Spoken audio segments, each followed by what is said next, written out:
And we are live. Hello, everyone. Welcome to the Alien Spaceship stream. You can be watching from anywhere around the country or the world, and I really appreciate all of you very much. Coming to you from the Spaceship Studio from a galaxy far, far away.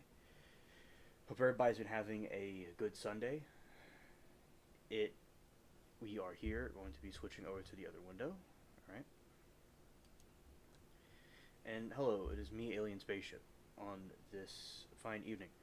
So, hope everybody's been doing well. I hope everybody's been... It's been a couple days in the weekend, some places where it may have rained here earlier. I'm not too sure. It was definitely overcast. Some places may have rained. I've had some different weather.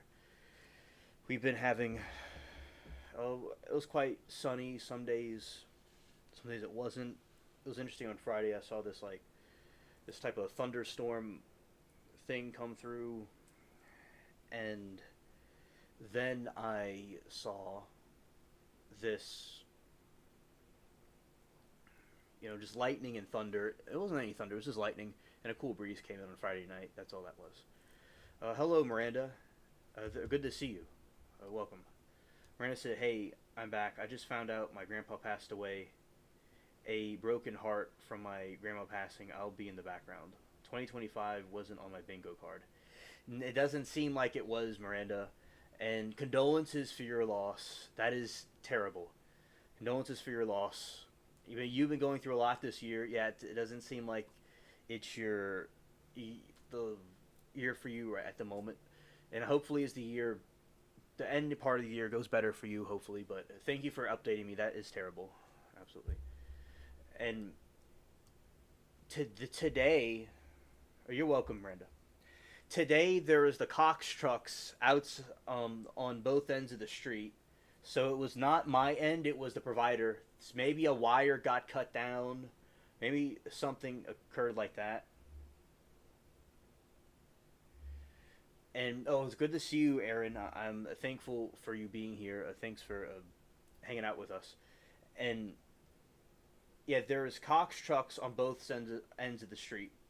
So it was not my end, it was their end. Maybe a wire went down, something didn't go right, and they were doing repairs this morning. So it was not just me. It was not me, specifically. Alright. Let's go into this JD trial thing. Alright.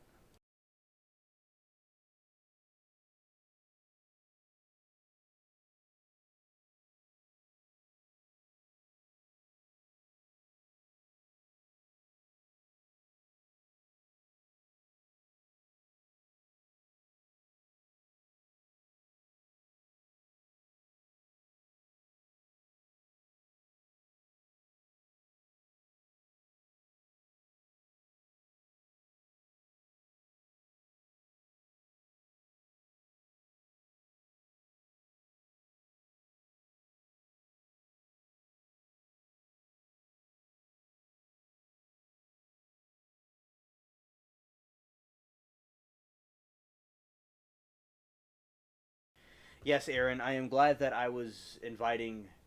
I am glad to be y'all's guest. It's my pleasure to join y'all. Yeah. It's my honor and privilege to join the party, and I just crashed the party and invite myself. Scared. Scared. Alright, so let's do this.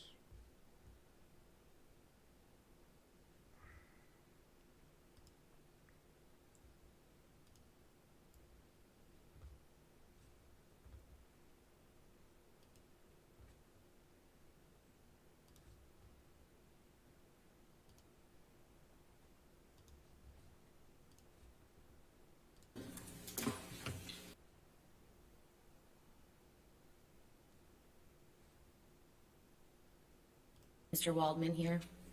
I do. And when is the first time that you saw these statements? Same. When the countersuit was filed. And could we please go to Defense Exhibit 1247? And again, this is already in evidence. And if we could scroll down, please, thank you. Mr. Depp, do you see the statement attributed to Mr. Waldman? I did, yes. And when's the first time that you saw this statement? This is the same. It's the counterclaim to August 2020. After you saw these statements for the first time, did you form an understanding as to where they appeared? I didn't, as to where they had appeared, the statements. In what publication? No, off the bat, I didn't know exactly.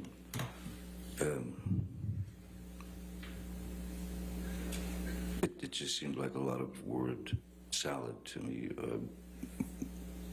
I didn't know where they'd come from, or I mean, where they ended up. Or Mr. Depp, do you recall Ms. Heard testifying that you did not assist her in getting her role in Aquaman? yes, I do, yes. And what is your response to that?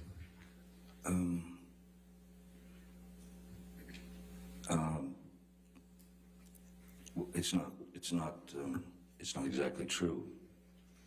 Do you know when Ms. Heard first auditioned for Aquaman? Strangely, I know the date.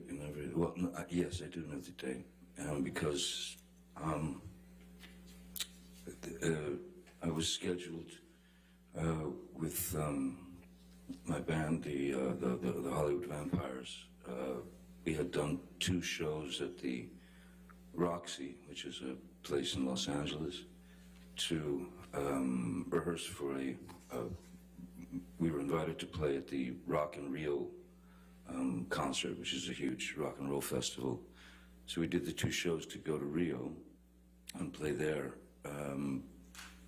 Miss Heard had wanted to come with me, and Whitney, her sister, had come as well. While we were there in Rio, we were rehearsing, getting ready for the show. Miss Heard informed me that she would have to get back to Los Angeles for an audition, meaning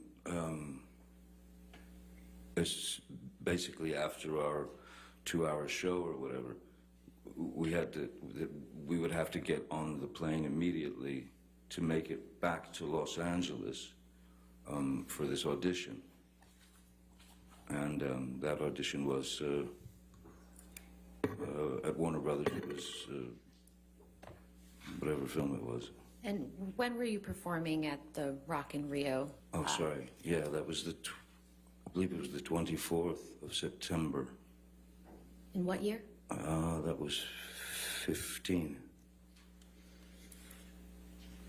What do you understand happened after Ms. Heard auditioned for Aquaman? After Ms. Heard's audition, or possibly auditions, for Warner Brothers and I suppose the creative team, Ms. Heard had expressed to me that the film was going to be, Warner Brothers had said that the film was going to be shooting in Australia. And Australia was for Ms. Heard, that was a potential problem, which... Objection, Your Honor. Your approach? Okay.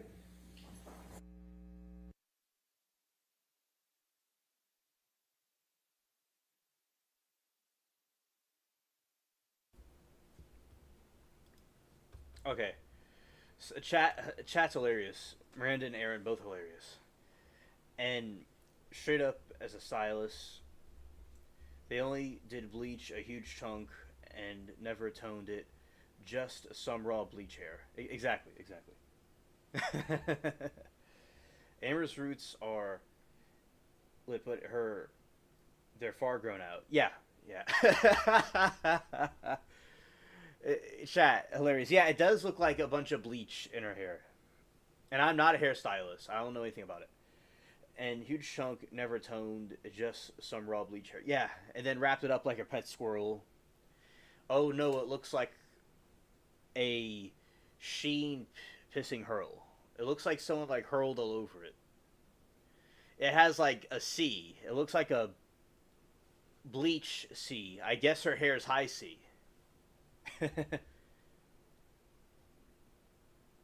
Yeah, yeah. Okay.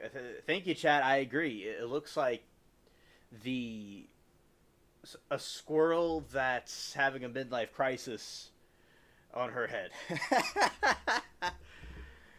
It's like, what are those waves and indentations? It's like a bunch of. It's like when somebody doesn't drink water for a while and their urine turns different color. And that's basically what her hair is. Oh, hello, Moki. It's great to see you. Welcome. No. Yeah, yeah. Great minds think alike, Aaron. Yeah.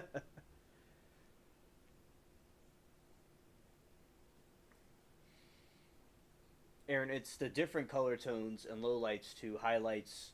Like what? I just was like, I was a hairdresser. I wish I was a hairdresser. Yeah. Also, the haircut. What are those? What is that haircut on that attorney's head? Oh my goodness. They got the Dollar Tree special. Both her and Amber got the Temu Sheen Dollar Tree special. Looks like she's budgeting. Oh, Lord. Scared. Alright, continuing.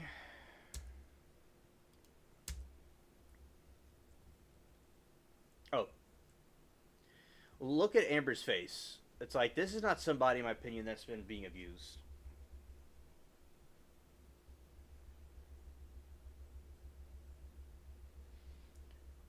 Oh, why, thank you, Aaron. That's very kind of you.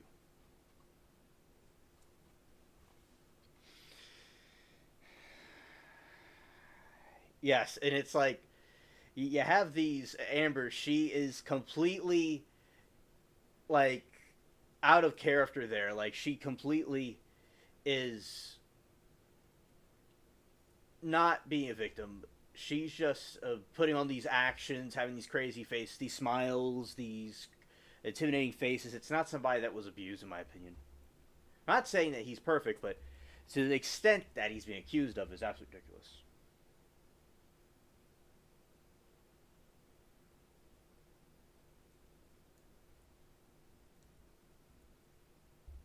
Yeah, just look, studying Amber Heard's faces. Smiling, grinning, laughing.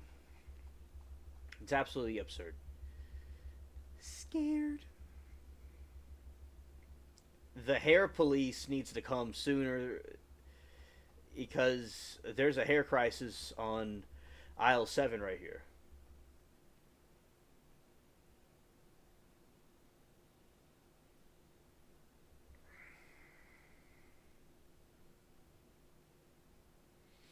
I would think so. I would think so, chat. I'm ignorant about hairstyling, but I would think from what I've seen it's quite a job, and I'd say it's also an art. See, they're laughing. I mean, the Amber Heard's attorney's eyes are just scary. Gosh.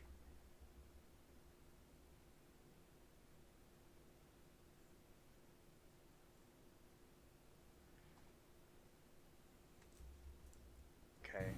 Here we go.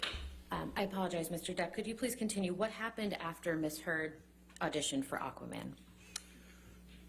I was informed by Miss Heard that the film was going to be shooting in Australia, and that was of booking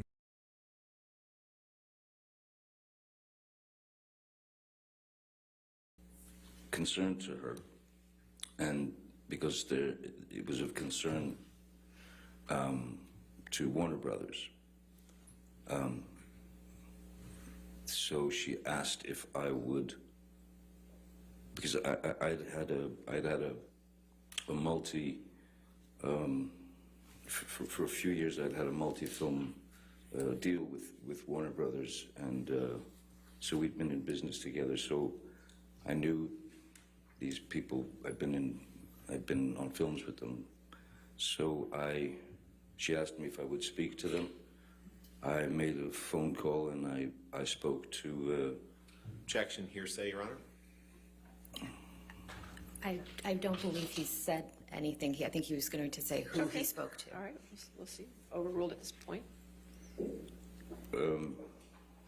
I spoke to the three upper echelon Warner executives, Kevin Tsujihara, Sue Kroll, and Greg Silverstein. And I told them that... Objection, Your Honor. Hearsay. All right, I'll We sustain can the move objection. on. Next question. What was the result of you speaking with those individuals? Well,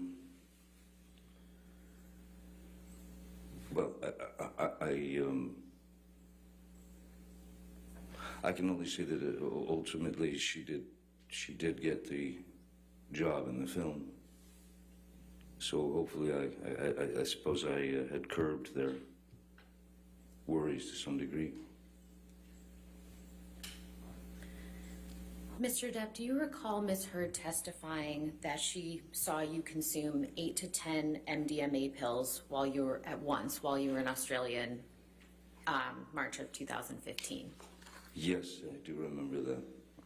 How I many? also remember her saying that I took a handful. Objection beyond the scope. Question. Sorry, that was extra All residue. right, I'll sustain the objection. Next question. How many times have you done MDMA in your life, Mr. Depp?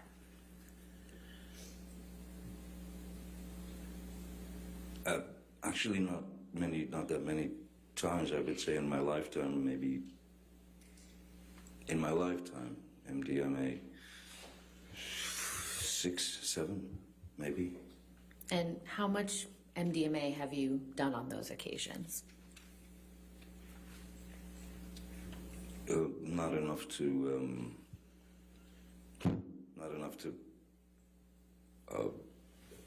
properly.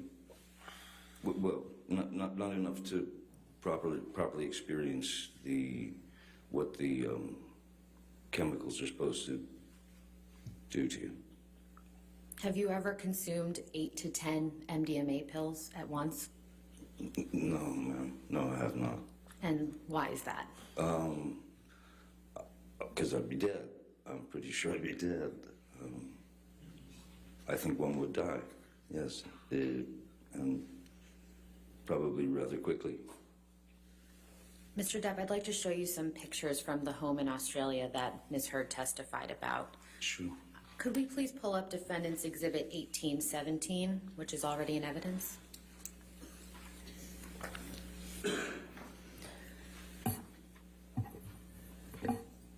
Mr. Depp, do you recognize what's depicted in this photograph? Yes, I do. That's the downstairs bar of the house we rented in Australia. And can you please show the jury where you were sitting when Ms. Heard threw the 2 vodka bottles at you?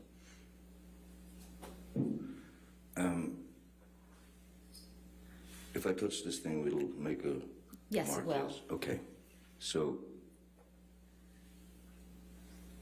this chair, that one here, was over here. And it was in pretty much when I was turned around they were on a swivel, so when I was turned around towards the bar, I'm facing the bar. When I turned around this way, this chair here was in pretty much exactly this same position as this chair. It was when I was facing Miss Heard, who was, let's say she was, if you're looking at the photograph, she would be about here. Could you draw a line in the direction where Miss Heard was relative to where you were sitting? Yes, absolutely. So if I'm sitting here,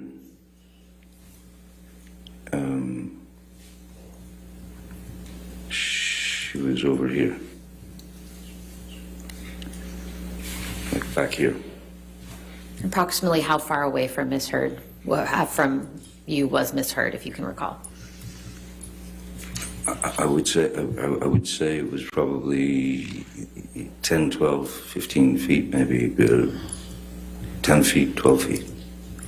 And approximately where was your hand when the vodka bottle hit it? It was leaning. My arm was my arm was leaning on the marble bar.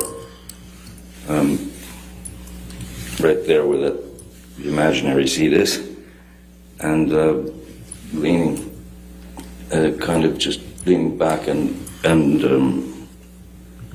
looking at Miss Heard. She just walked away with the second bottle. I mean, she walked this way when she threw the first bottle, which is actually visible Can you in the please circle background where on the the floor. first? Yeah. Could you please circle where the first bottle Oh, is? sorry, excuse me. Yeah.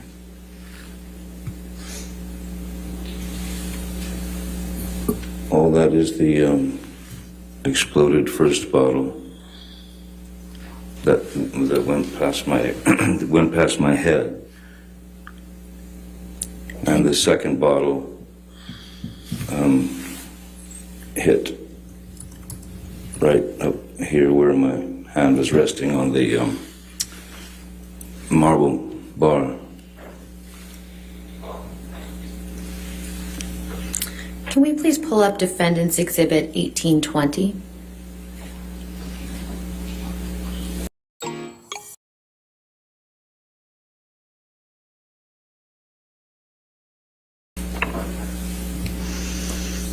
Mr. Depp, do you recognize what's depicted in this photograph? This is behind that very bar. And what do you see on the floor in this picture? I see what looks to me like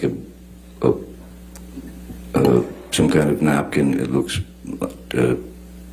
sullied, soiled, blood, I don't know. And I see glass in the corner, blood obviously on the floor, and a towel leaning up on something. Do you know how that bloody tissue got on the floor?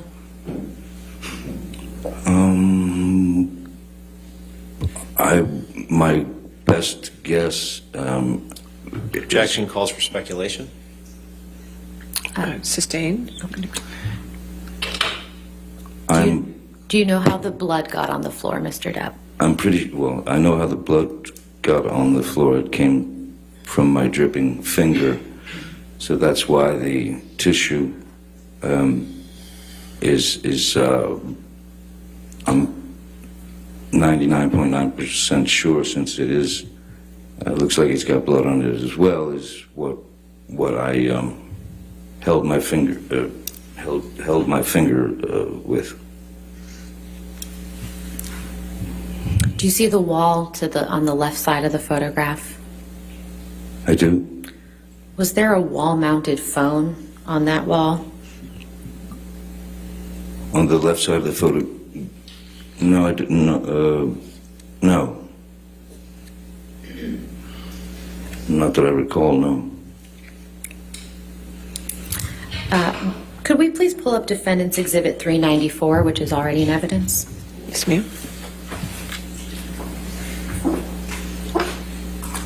Mr. Depp, do you recognize this text message? I do. And what is this message?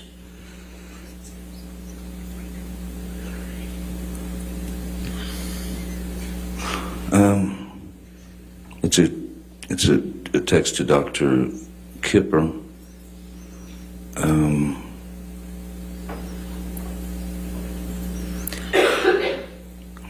sorry, just reading through. Certainly. Yeah, this is my text to Dr. Kipper, who had just happened to be in town, telling him that I've had it and that I just lost a fingertip. How long after your finger had been injured did you send this text message, if you can recall? It's hard to tell because when I look at the timestamp, it says delivered 3/7/2015, 5 o'clock. But I know that because of Australia time.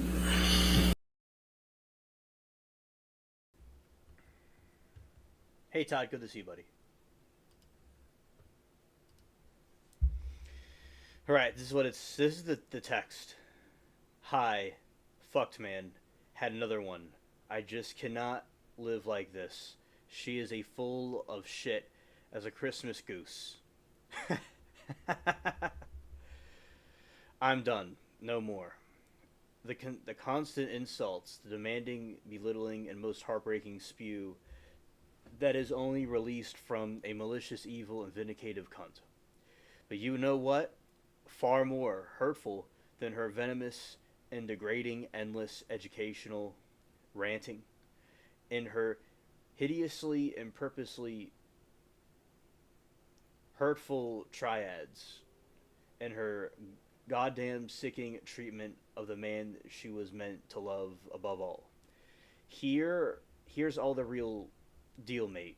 Her obsession with herself is far more important. She is so fucking ambitious. She's desperate for success and fame. That's probably why I was acquired, mate.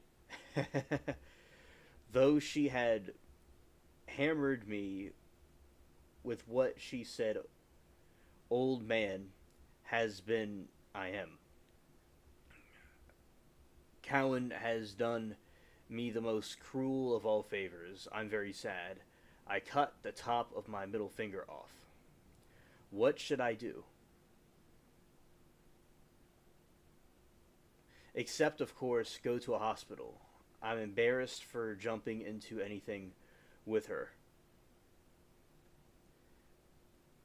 Fuck the world, JD.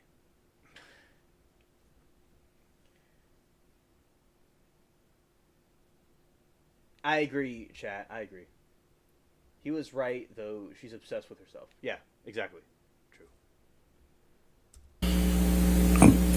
It was the 8th, and it was probably, the whole thing lasted probably until about 2 p.m. Or so, when that was when Kipper was called, Jerry was brought in, Jerry Judge, sorry, excuse me.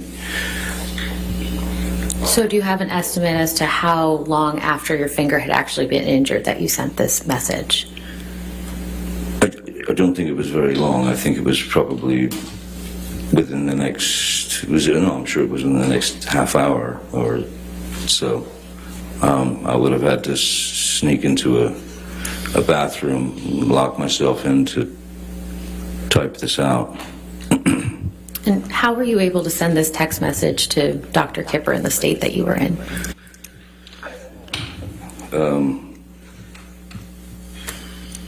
Well, he wasn't available at the time, so just sort of thumb your way through, don't you? How long after sending this text message did you see Dr. Kipper?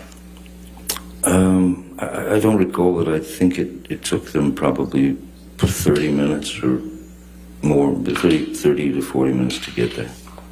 And what did Dr. Kipper do when he first arrived at the home? Oh, the first thing he wanted to do was inspect the damage of my finger and try and figure out exactly what had happened, how it happened. And what did you tell Dr. Kipper about how your finger had been injured? Objection, Your Honor. May we You're approach? saying All we've right, discussed this fine. several times. Let's go.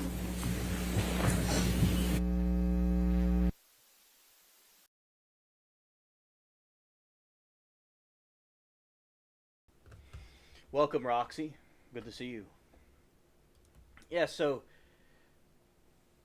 she was very mean to Johnny, and clearly was obsessed with herself, her own fame over, you know, being a normal person and not being grateful.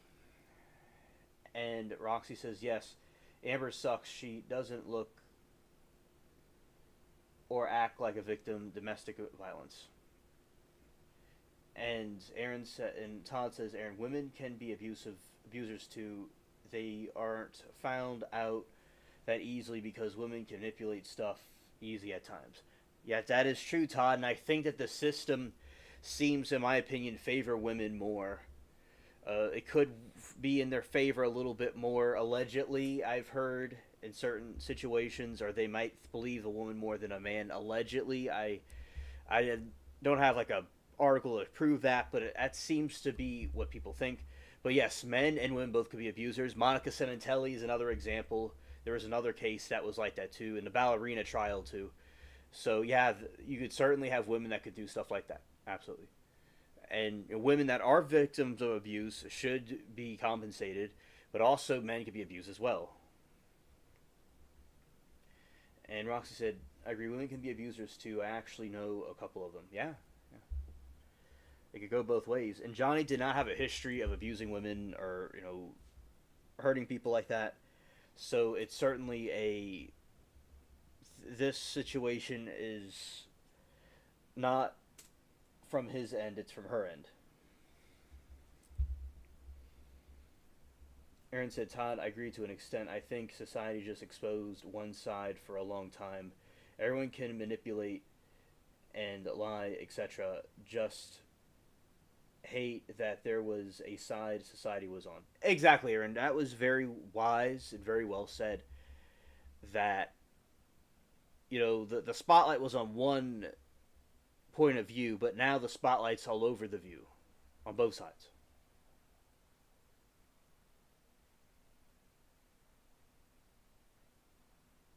Thank you, Moki. Thank you, Moki. Yeah. He didn't have DV history, but she did. Yeah, exactly. Roxy said, my friend threw her ex on a car hood. Oh. Scared. Her ex-husband on a car hood. Women can be very strong. Yes. Scared. Yeah. Alright. And continuing on.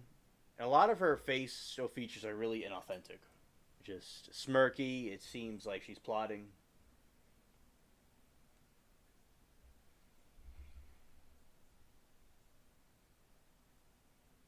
Or I said, I should have never opened Facebook because now I don't even feel okay at one bit. It's a deep-rooted problem about my grandma. Oh, understood, Aaron. Understood, Miranda. Thank you for giving us that update. He pissed her off and threw him. She got arrested, and I met her in a domestic violence case. Oh, scared. Wow.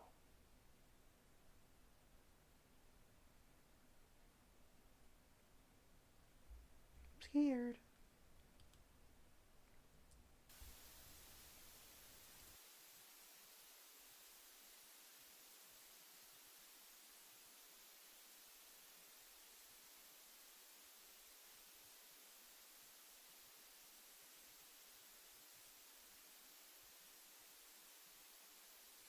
Hancock Whitney has just made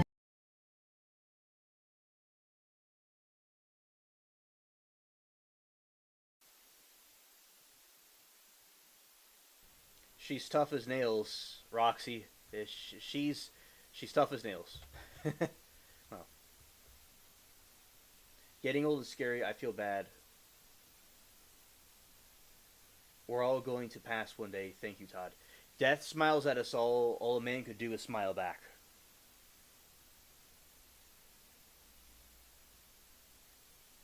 Miranda, that is the worst thing. Definitely.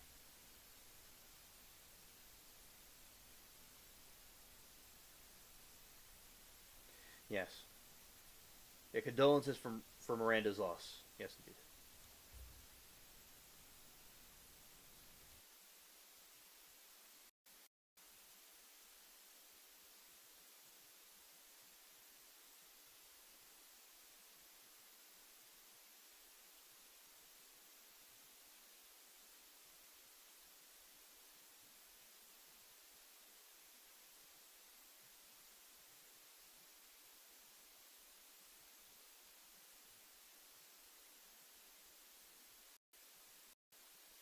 Mr. Depp, when Dr. Kipper was treating your finger, what did you tell him about how your finger became injured?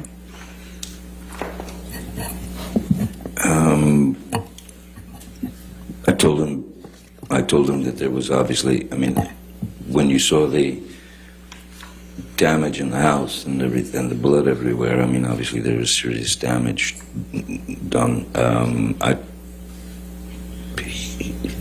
There would be no point in lying to the man. He'd been through it with me and as heard before.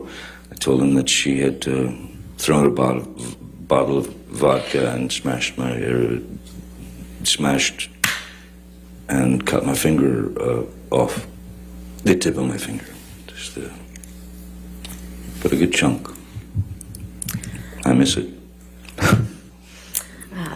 Mr. Depp, you heard Ms. Heard testify about an alleged incident of abuse on your honeymoon. Do you remember that? I remember her testifying to that, yes. And when did you and Ms. Heard go on your honeymoon together? I believe it was somewhere in the neighborhood of August, because I just finished the film.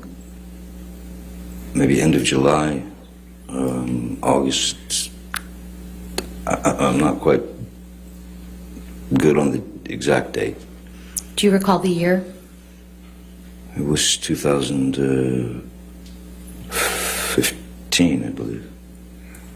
And where did you and Ms. Heard go on your honeymoon?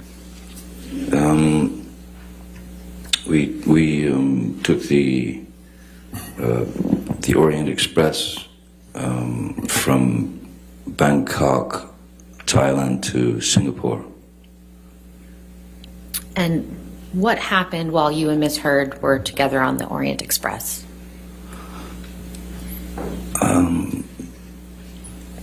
There were times when it was very agreeable, very nice. And then there were times when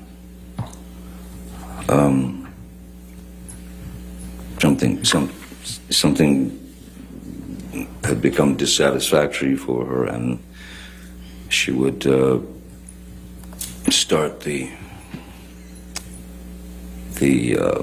rant, the blooming of a fight would be on deck there, and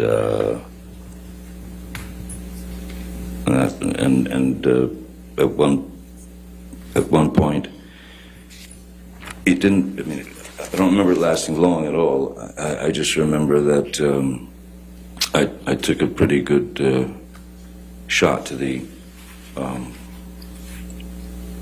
face, to the eye, to somewhere up here. So I had a bit of a shiner. But it all ended, and then everything got fine again, and we'd go to dinner, and it was all fine.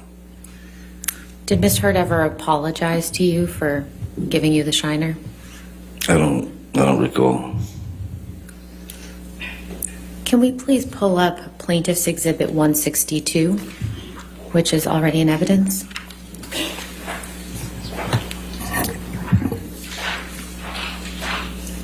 Mr. Depp, do you recognize this photograph? I do. It was with the chef and the maitre d' and the staff were asking if they could take a photo with us, and they'd been very kind. They'd given us a private dinner card. So where was this photograph taken? That was in the, that looks like it's in the, yes, that's towards the back of the Orient Express. That's in the back bar compartment. And just out back, you could smoke on the sort of caboose or whatever. And what, if any, injuries do you have in this photograph? I think the eye's a little bit bugged out, if you will. It's, yeah.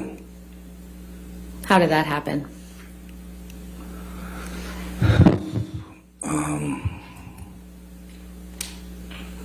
These things could happen very quickly if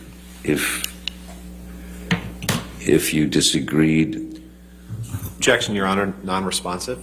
She just asked, how did that happen? I believe he was about to explain. Well, I'll sustain the objection. Okay. So, Mr. Depp, specifically, how did the injury in this photograph occur? I'm sure it hit me. Is that better? Does this picture accurately reflect what you looked like on that date? I don't look at myself much, but it certainly looks like me with a black eye, yeah. Does this picture appear to have been photoshopped in any way? No, no. I think it would be difficult to photograph or to start getting into sort of digital processing with a number of people in the shot, especially in a wide shot. Could we please pull up Plaintiff's Exhibit 1301, and this is a new one, Your Honor, so this is not in evidence. Okay, thank you.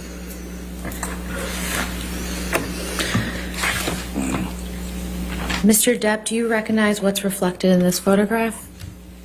Yes, this is the staff. It's the manager and his staff at the Raffles Hotel in Singapore. And before we left, they asked if they could take a photograph with us. And when was this photograph taken? Well, that would have been, we were off the Orient Express. We stayed in Raffles, I believe, a couple of few days. And then from there we flew to San Francisco. So this photograph was taken after the photograph we just looked at? This photograph was taken after the photograph in the dining car of the train, yes. Your Honor, I move Plaintiff's Exhibit 1301 into All right, evidence. any objection? Oh, happy honeymoon. So it's Any, 31st of October. any objection? No objection, Your Honor. All right, 1301 is in evidence, can be published to the jury.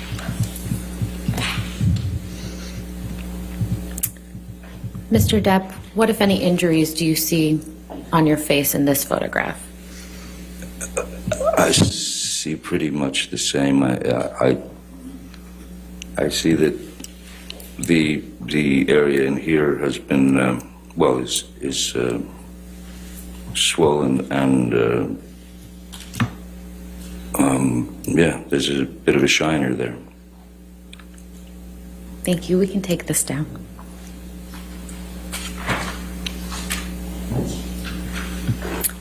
Mr. Depp, do you recall Ms. Heard testifying that she punched you in the staircase incident because she thought of Kate Moss in the stairs?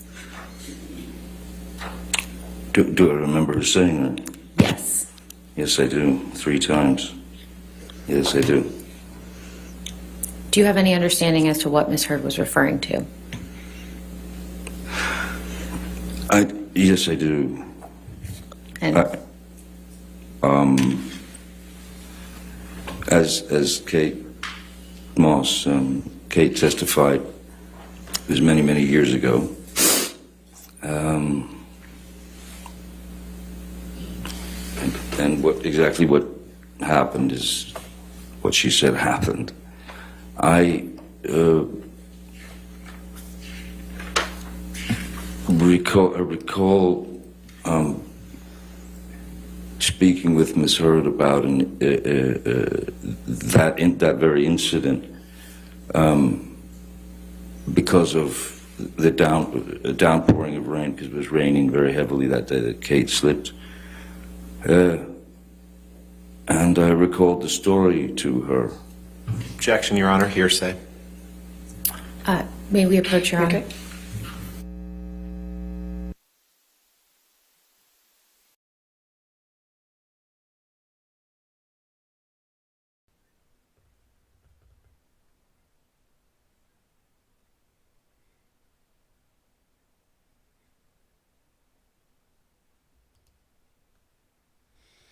Yeah, understood, Moki. And yeah, you have this situation with Johnny how you could clearly see how he presents himself so different than Heard.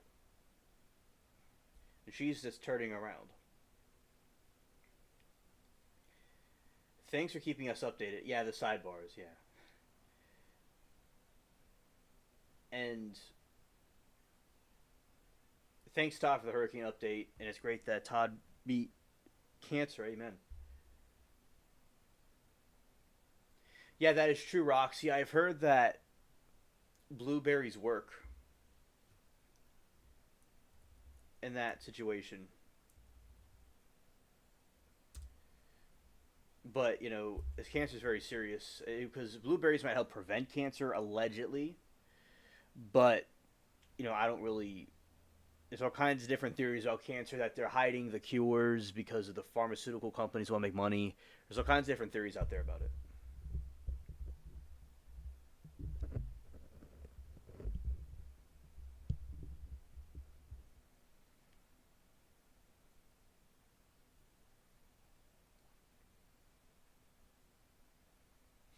Yeah, prayer and keeping as healthy as possible. Amen.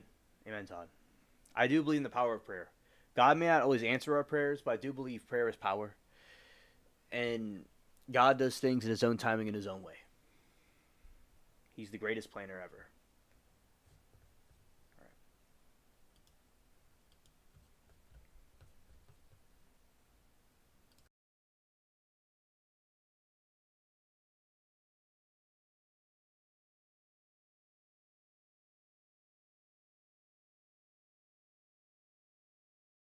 What did you tell me?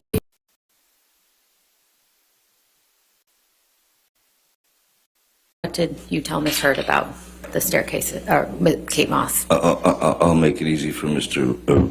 Rottenborn. Miss Hurd took the story and turned it into a very ugly incident, all in her mind. There was never a moment where I pushed Kate down any set of stairs, yet she's spewed this 3 times before. Objection, Your Honor. Ms. Hurd simply testified that she had heard a rumor, and that's What's a rumor? non-responsive to the question. Sir, hold on. Sorry. This objection. I'll overrule the objection. Misstates the facts and evidence. I'll overrule the objection. Sorry, I was drawn by Mr. Rottenborn's voice. Certainly. What would you like? What was it? So what specifically had you actually told Ms. Hurd about the incident with Miss Moss and the stairs? Very simply that she had.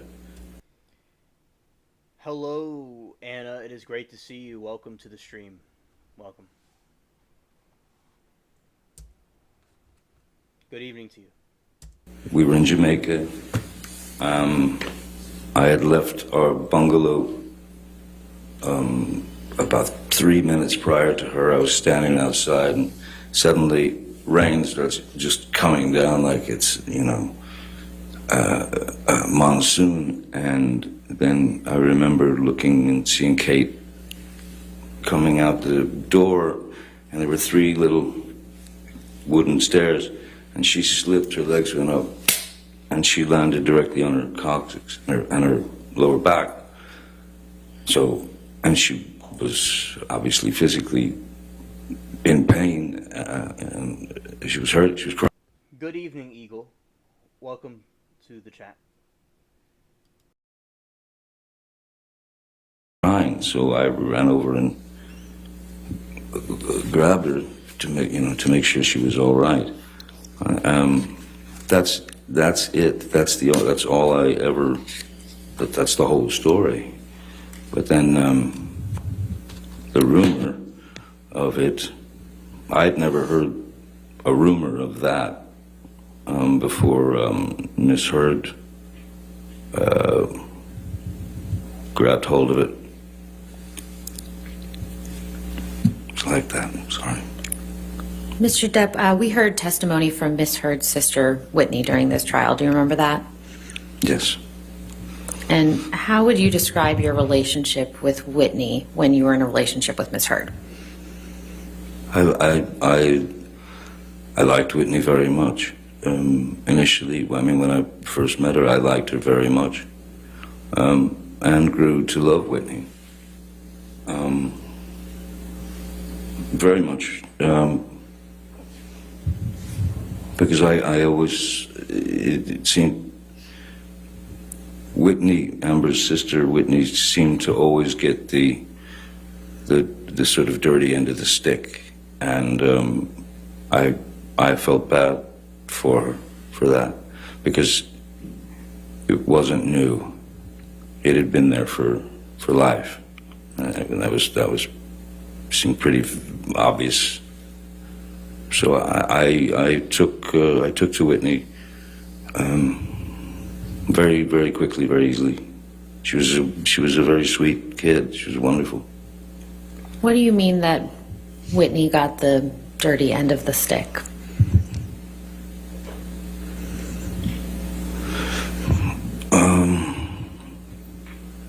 It was a kind of a strange combination of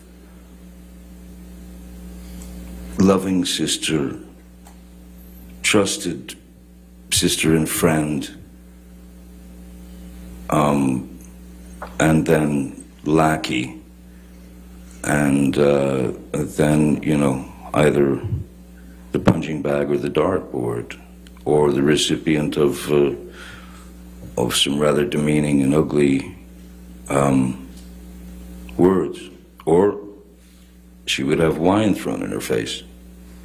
And who was the source of those demeaning words and the wine that you just referenced? Well, that would be Amber Heard, her sister. And how do you know that?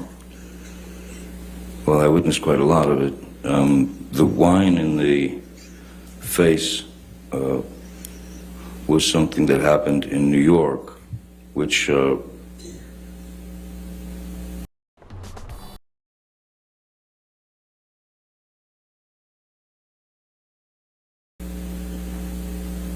I think that even made it into the papers. I believe that even made it into the papers. It was in an elevator. How did you first learn about that incident? Miss Heard told me in detail. What else did you observe of Miss Heard and her sister Whitney's interactions during your relationship with Miss Heard? They were just constantly up and down, but I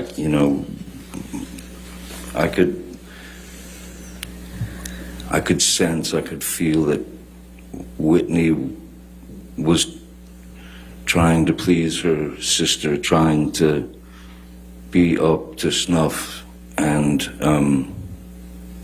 it just seemed like she got shot down. Objection, Your Honor. This has gone beyond the scope of the question or his foundation for knowledge of that. Your Honor, I asked what he observed, between them. I think this is responsive to that.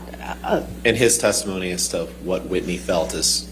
I'll sustain the objection. Next question. Okay.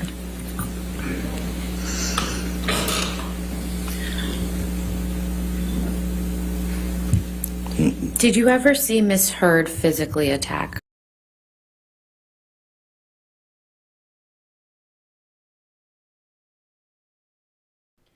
The red square is where New Mexico is.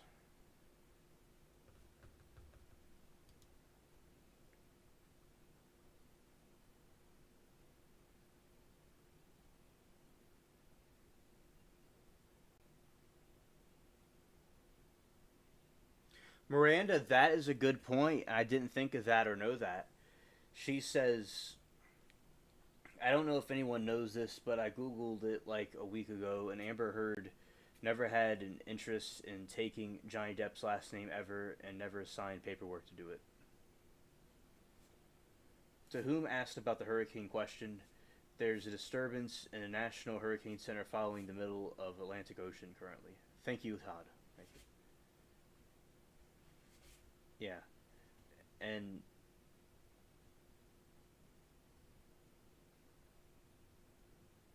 but need to check whether I'm in Florida.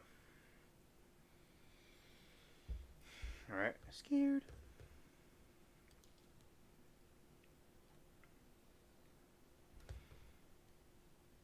In Wisconsin,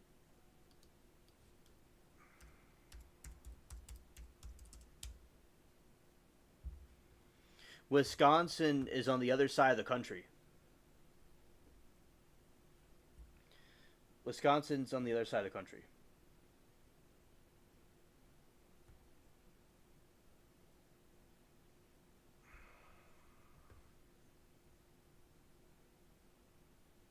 Oh yeah, definitely Florida for sure. Also including where I am. Yeah.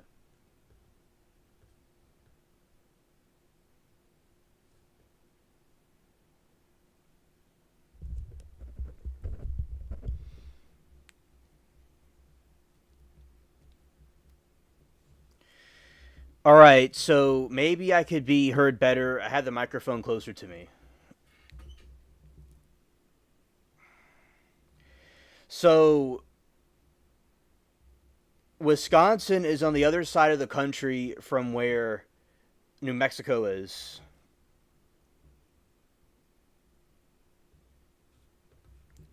And over this way is where New Mexico is, in that area.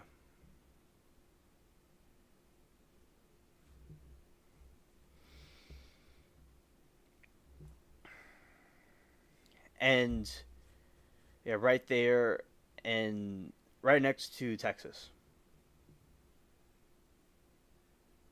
Right. Those are the two different regions. So just kind of clarify what I was saying before. All right. Now continue with the trial. Okay. Whitney. No, I've never seen any full-on blowouts, physical blowouts between them. Tons of verbal blowouts. Objection beyond the scope. Overruled. I've certainly seen Miss Heard grab Whitney, push her around. There were a number. There were half a dozen times when some of us, whoever was in the general vicinity, would have to leave. This is at Orange, when Whitney and Amber were living at Orange. Whitney and her boyfriend at the time, Sean Krajewski, and we had to leave the apartment and wait in the car while they fought. And when you say fought, do you mean physically or? Physical. And when you said Ms. Heard would push Whitney around, do you mean that the physically push her or metaphorically? Both. You heard Whitney testify that she lived in Penthouse 4 at the Eastern Columbia building for a time, correct? That is correct, yes. How did Whitney come to live in Penthouse 4? My recollection, when Whitney first came to stay at the Eastern Columbia building in Penthouse 4, was she and her boyfriend, Sean, had broken up. And she needed a place to go. And so Amber asked if she could stay in Penthouse 4, and I said, well, of course, of course, you know. How long did Whitney live in Penthouse 4?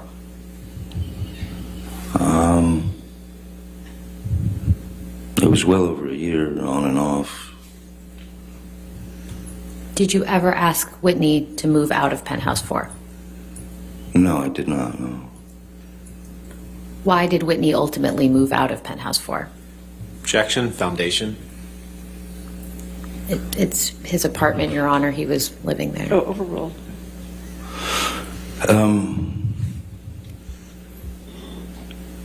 Whitney moved out of Penthouse 4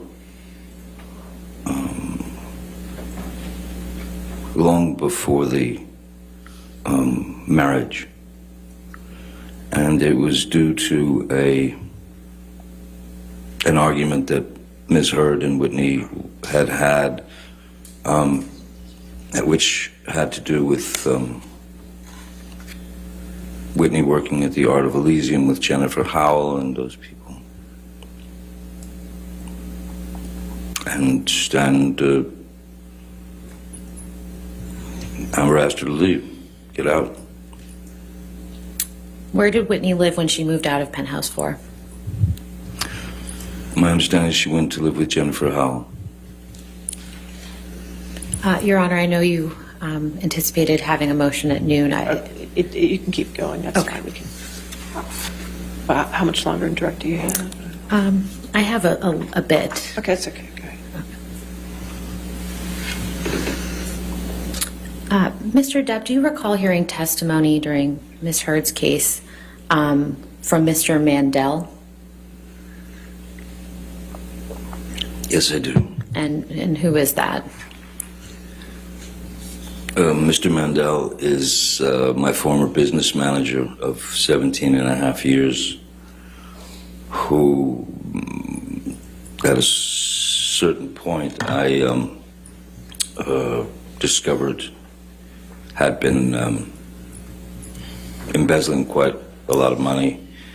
So I had to take action against him and he and my lawyer of 17 and a half years, as they were in cahoots, as it were. And so yes, Joel Mandel is and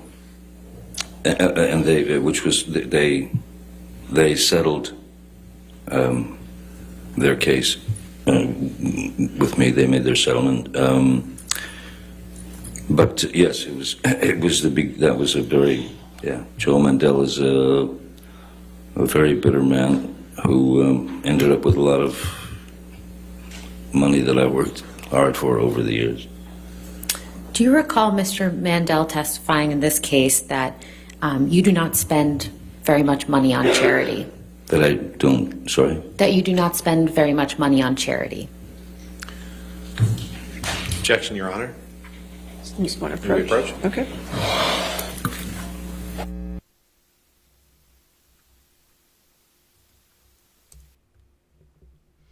Exactly. She's like Meghan Markle. That she was watching Harry for years and then eventually went with him. Well, I'm sure she's seen the Captain Jack Sparrow many times. I'm sure that's how she got into him. Maybe she knew about him before that, because she probably may have known in some other movies he did before that. But yeah, I do agree with you, Miranda, about your speculation. One day maybe we'll be able to confirm if that's true or not. Okay, Todd, glad that you're back. So, yeah, and Aaron says, we'll use the term grew up loosely. Yeah, because she's not really grown up. She's still mentally a kid, definitely, for sure. For sure.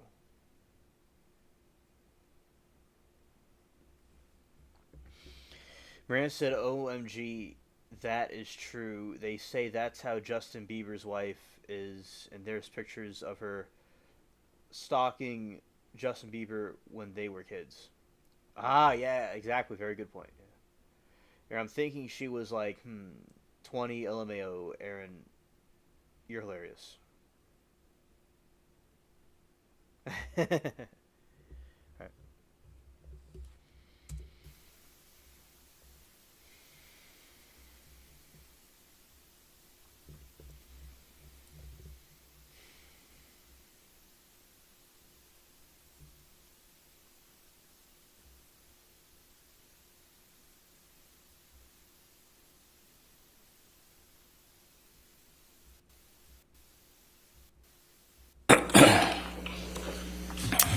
Mr. Depp, just to remind you, my question was, what is your response to Mr. Mandel's testimony that you do not spend very much on charity?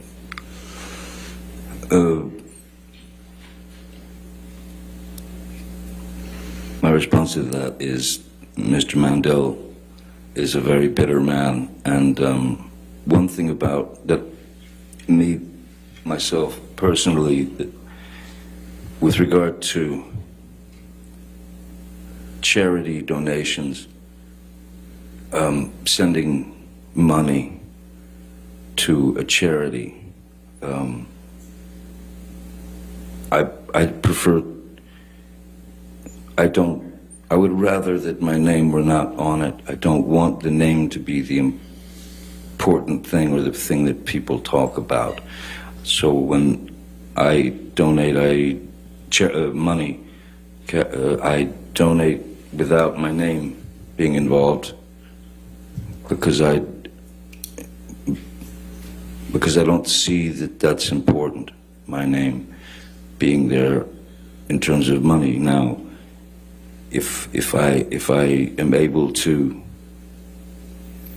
visit hospitals, or if I'm able to meet with Make-A-Wish children, I've held on to the relationships that I've held on to within the Make-A-Wish Foundation and the Children's Hospital and various other places.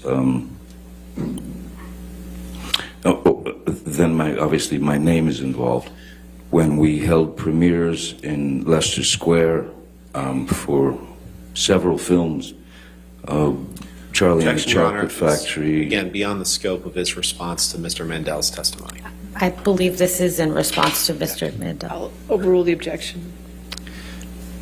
So basically, when it was a public, let's call it a donation or whatever, I would talk to the studio, I would talk to Disney, I would talk to Warner Brothers, I would talk to whoever the studio was, well before the premiere, and make the premiere a benefit that would, once we did what we benefited, we did a premiere for Great Ormond Street Hospital.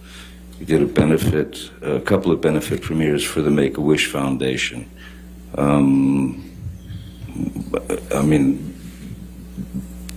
if you can turn a premiere with that many thousands and thousands and thousands of people there into a benefit, it works and it helps, but it wasn't presented under my name, you know. It was Disney's doing this or Warner Brothers is doing this. I'm not looking for the pat on the back, as it were. If I can make it happen, great. But I don't need the pat on the back. I don't need the adulation. I don't need the attention.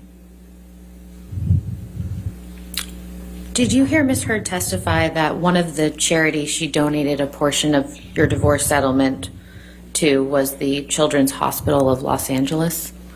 Yes. What is your relationship with the CHLA? Objection, Your Honor. Irrelevant and to the May issue we just approach, Your Honor? discussed.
It's time to make some noise.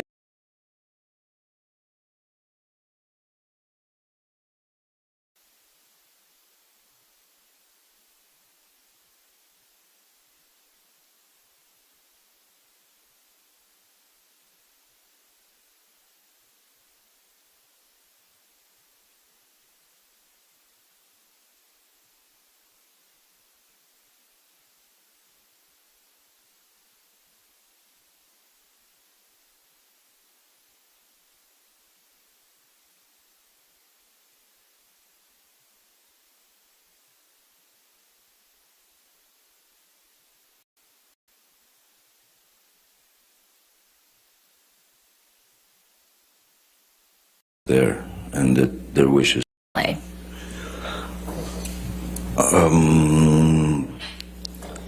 I've had a relationship with the CHLA for probably 20 years or so. And what's just the nature of that relationship? Well, essentially,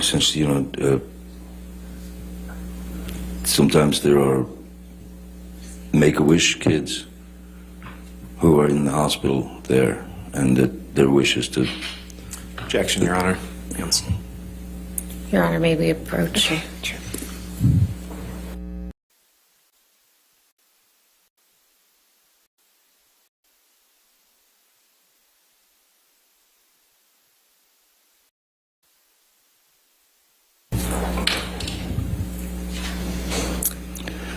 Mr. Depp, I'd like to take you back to exactly 6 years prior to this week, the week of May 21st through May 27th, 2016.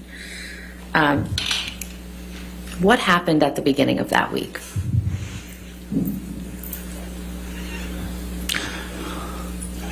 May 21st. Excuse me, May 20th.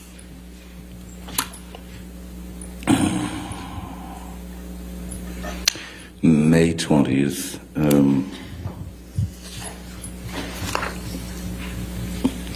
We're talking 2016 here. Yes. May 20th, the afternoon of May 20th, afternoon, evening, my mom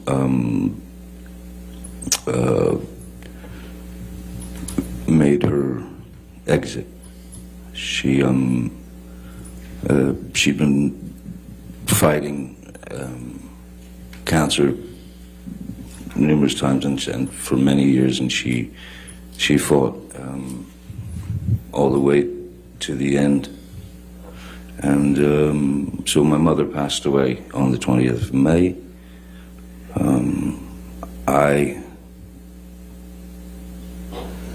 Which does bring instant perspective into one's mind. I spoke to Amber that night. I called her on the telephone, explained to her that my mom had passed, Betty Sue had passed, and that I thought that the best thing we could do was to that I file for Objection, Your Honor. divorce. Hearsay. What Mr. Depp told Ms. Heard. We can move on, Your Okay, Honor. yes, ma'am. Mr. Depp, what happened at the end of that week on May 27th, 2016? May 27th, my daughter's birthday. May 27th,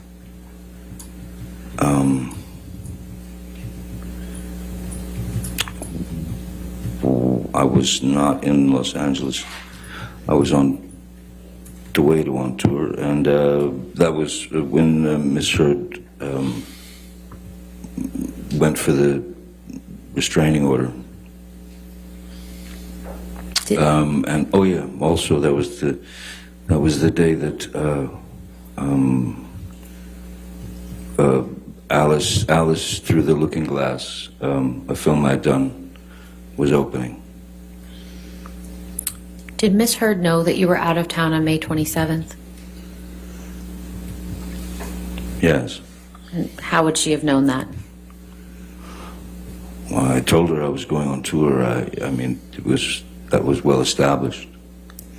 How long were you going to be out of town on that tour?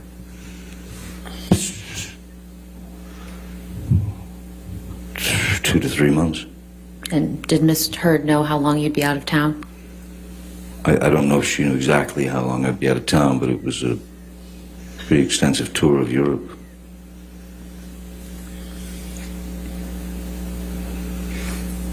How did Miss Heard's actions on May 27th, 2016 affect you?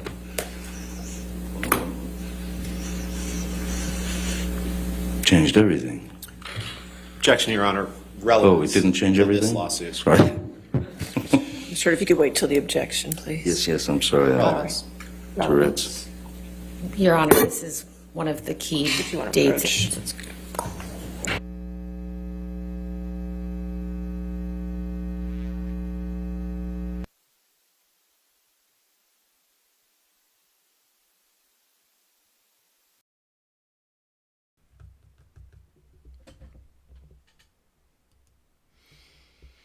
Yeah, when they say misheard, I hear misheard. Yeah, me too. Me. Yeah, and she, all she's missing is a clown nose. All right, like she completely is being a fool here.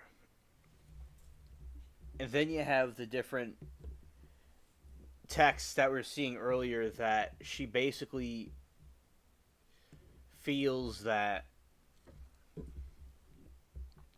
the chat, not chat, but Johnny was saying that Amber Heard cares about herself and she's just trying to get wealth and like it's in her own career, and that he feels like he was used and called him an old man, and it was not nice about it. She was not nice about it. So I do think it is essential for this to be known, and I'm glad that they show those texts during the trial, because it was clear what her intentions were, and she was being abusive. That's what she was, certainly.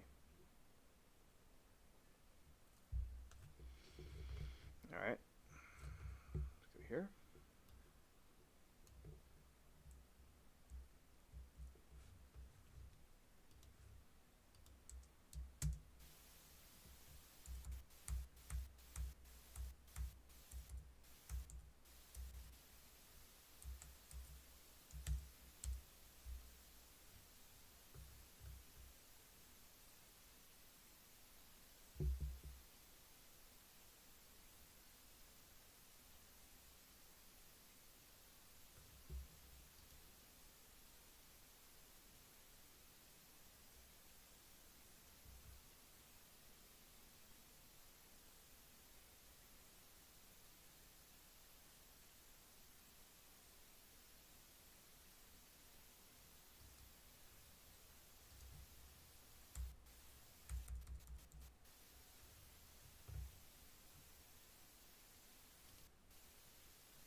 Insane.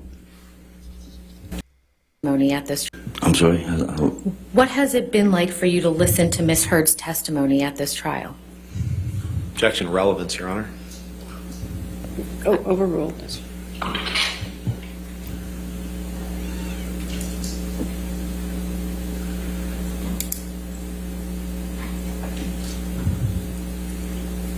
Insane.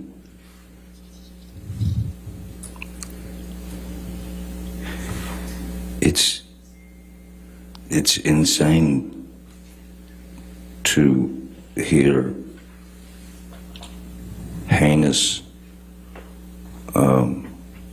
accusations of violence, sexual violence, that she's attributed to me, that she's accused me of.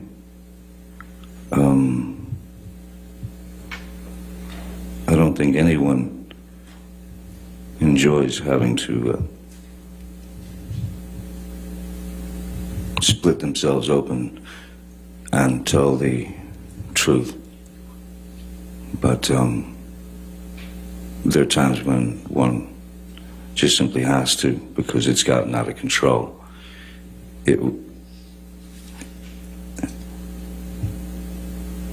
Horrible.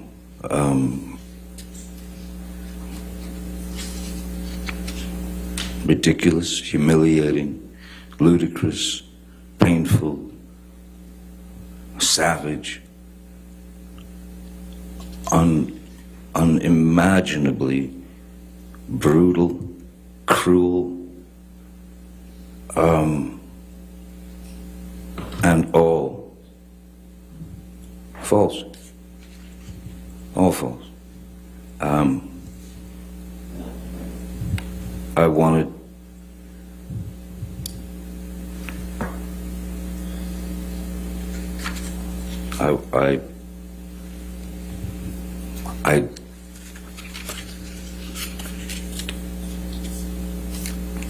no human being is perfect, certainly not.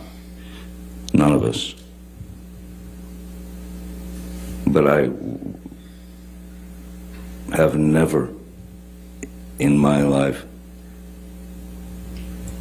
committed sexual battery physical abuse, all these outlandish, outrageous stories of me committing these things and living with it for 6 years and waiting to be able to bring the truth out. So this is not easy for any of us. I know that.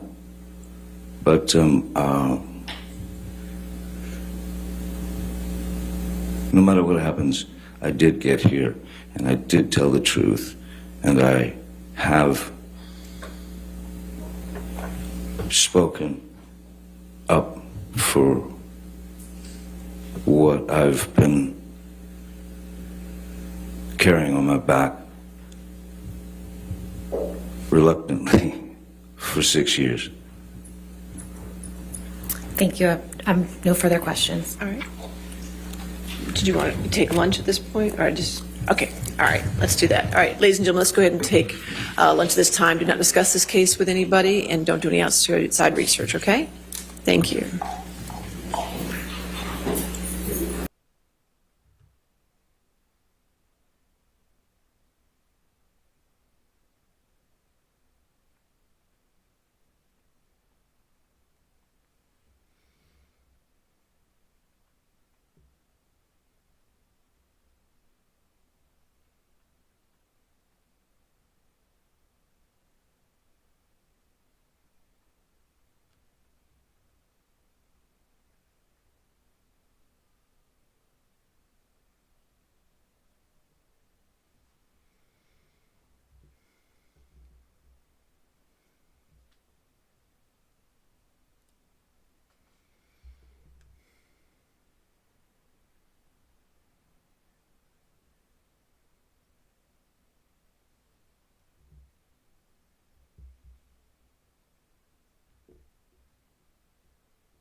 All right, your next witness. Your Honor, we'd like to call Whitney Enriquez to the stand. All right.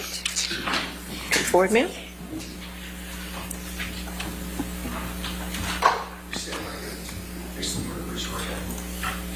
Do you solemnly swear or affirm to testify truthfully in this case and the penalty of law? I do.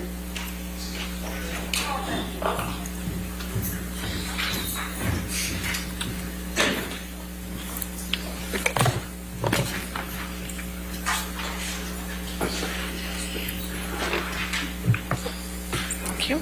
All right, yes, ma'am. Thank you, Your Honor. Will you please state your name for the record? Whitney Enriquez, And where do you live? in Glendale, California. And you're Amber's sister?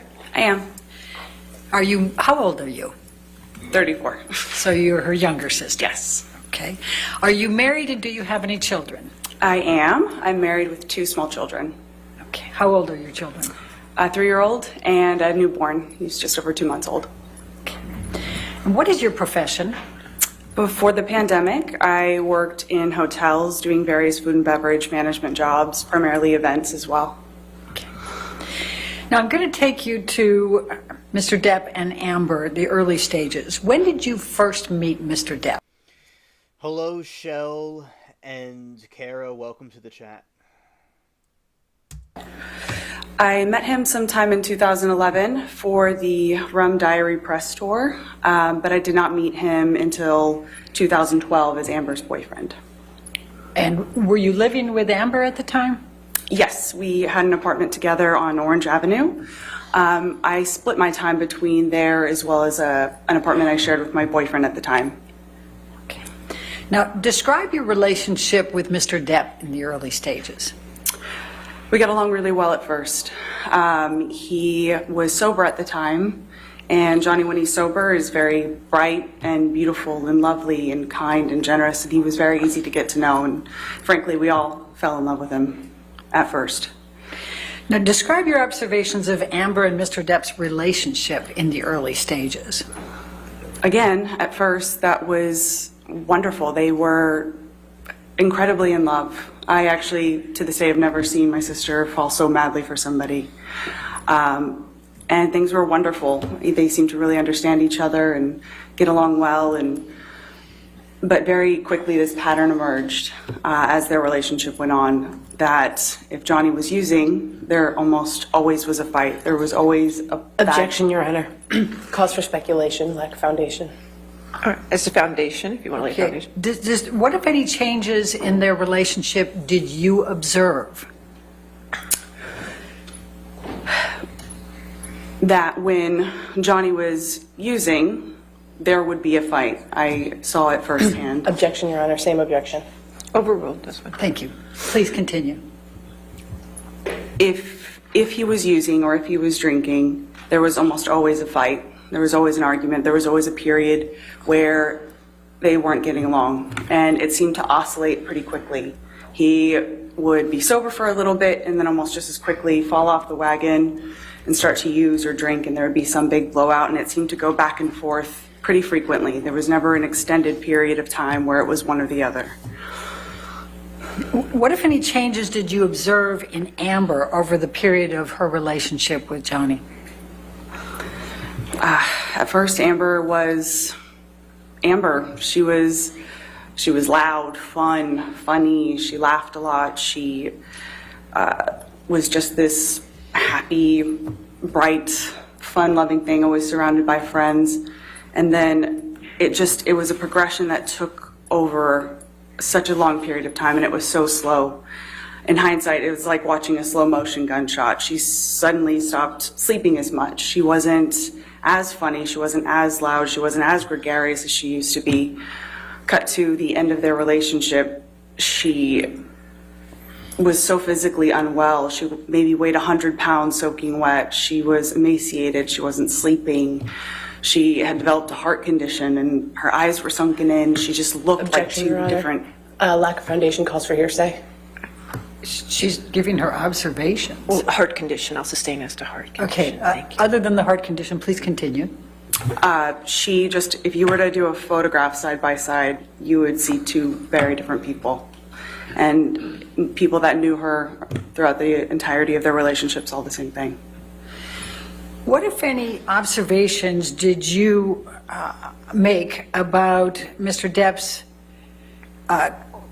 Depp exhibiting controlling behavior over the course of their relationship relating to Amber's clothing? Objection, Your Honor. Leading.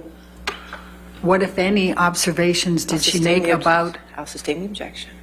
What, if any, observations did you make about Mr. Depp's treatment of Amber relating to clothing? At first, it would be like light jokes, or, she left the house wearing something like, oh, you're going to wear that, or just some joke. It was very subtle, And then over time, again, just like the progression of their relationship, it just intensified. Then suddenly it's, they have the same stylist. He and I forgot her name, but suddenly they have the same stylist, and he had been essentially controlling what she wore to events and things like that. So she went from being able to wear whatever the hell she wanted, and then suddenly she's wearing anything that his stylist wanted her to wear, or wanted him to wear. And her style over time just got more and more conservative. What, if any, observations did you make about Mr. Depp with respect to Amber's work? That too was one thing. At first, he was saying he was protective over the kinds of jobs she was taking. Oh, that's not going to be good for her career. That's not going to be good for this, not going to be good for that. And then suddenly he has a problem with her taking any sort of job or any sort of audition. And then it became every time that she even thought about taking a meeting, it was another fight. He would often say things like, I don't even understand why she needs to work. I'll take care of her. I'll take care of you. I'll take care of everyone else. She doesn't need to work at all. It was one of those things that he was, at the end, vehemently against her working at all. What, if any, observations did you make about Mr. Depp's treatment of Amber with respect to friends?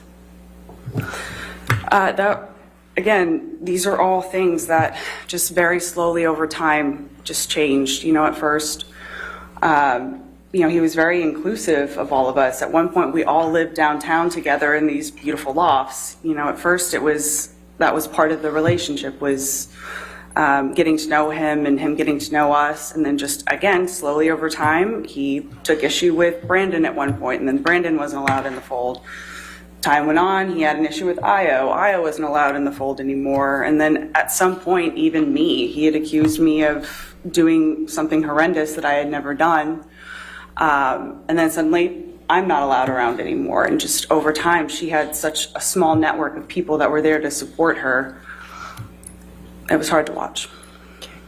What, if any, observations did you make about Mr. Depp's attitude or treatment of Amber with respect to her health? Amber was she was a pretty healthy person at first. She didn't have any medical issues that didn't need intervention of any sort. But in one of Johnny's attempts to get sober, he had employed Dr. Kipper, who had these nurses, and he had a personal nurse that would administer medication, and I think the intention was to make sure that he stayed clean and Objection, Your Honor. Calls for speculation. Without discussing what the Sustain the objection. intentions were, just go ahead and give us what your observations were with respect to Mr. Depp, with respect to Amber's health. Sure. All of a sudden, for really unclear reasons, Amber had her own personal nurse just administering medication, and from what I saw, it was strange. I didn't think Amber needed, medication on the daily or whatever. And then all of a sudden she has a therapist that is employed by Dr. Kipper. Even her medical treatment was somehow controlled by or paid for by Johnny. Objection, Your Honor. Calls for speculation with respect to the control. Was to control, but paid for. I'll allow. Go ahead. Okay, thank you. What, if anything, did Mr. Depp say about Amber's electronic devices? Well, every time they fought or had an argument, a device was going to get smashed.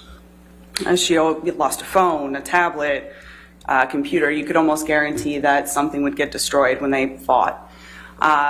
Very often, fights were at least in part surrounded by text messages or something that he would find on her phones or whatever. And at some point, she wasn't even allowed to have passwords on her phone, or if she did have a password, it was something really simple that he memorized. But there was zero expectation of privacy for her in terms of what was on her device or accessibility of her devices. How many times did you observe Mr. Depp drunk?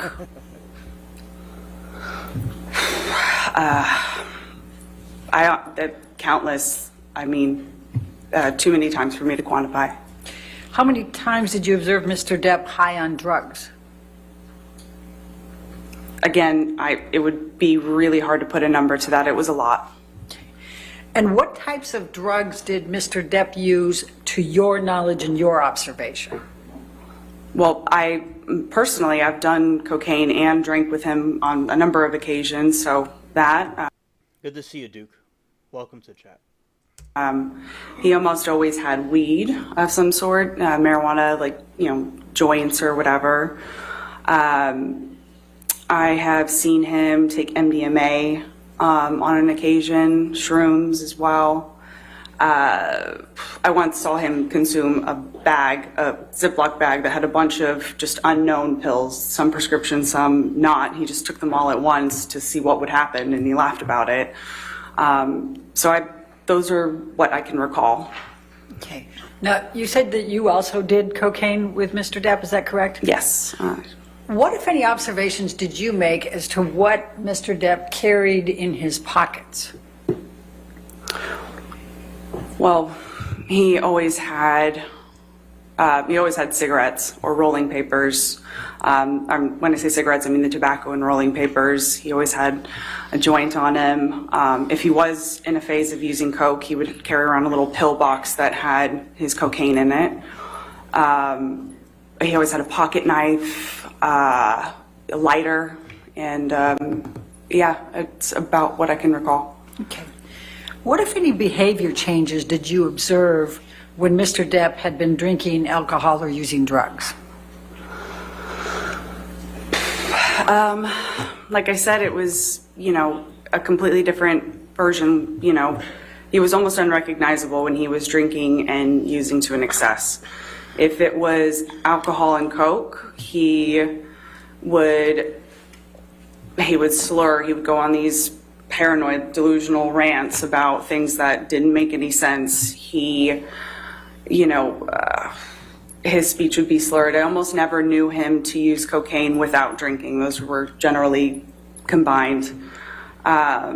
When he would smoke weed, he was much more relaxed. He was kind of what you would expect, happy on a couch, laughing. But when he was drinking, he would just get very angry, and he would just say really nasty, unkind things, and it almost didn't, usually about Amber, sometimes about me, but it almost didn't matter if she was in the room or not. He would just say really horrible, horrible, horrible things about her or to her. Can you give the jury a few examples that you can recall? Pardon my language, fucking cunt. He called her a fucking used up trash bag, slimy whore, saggy whore, fucking cunt was thrown out a bunch, just horrible things like that. Okay. I'm going to take you to March 21st, 2013. We've called it the painting or Keith Richards incident. When did you arrive at the Orange apartment on March 21st, 2013? It was sometime in the afternoon.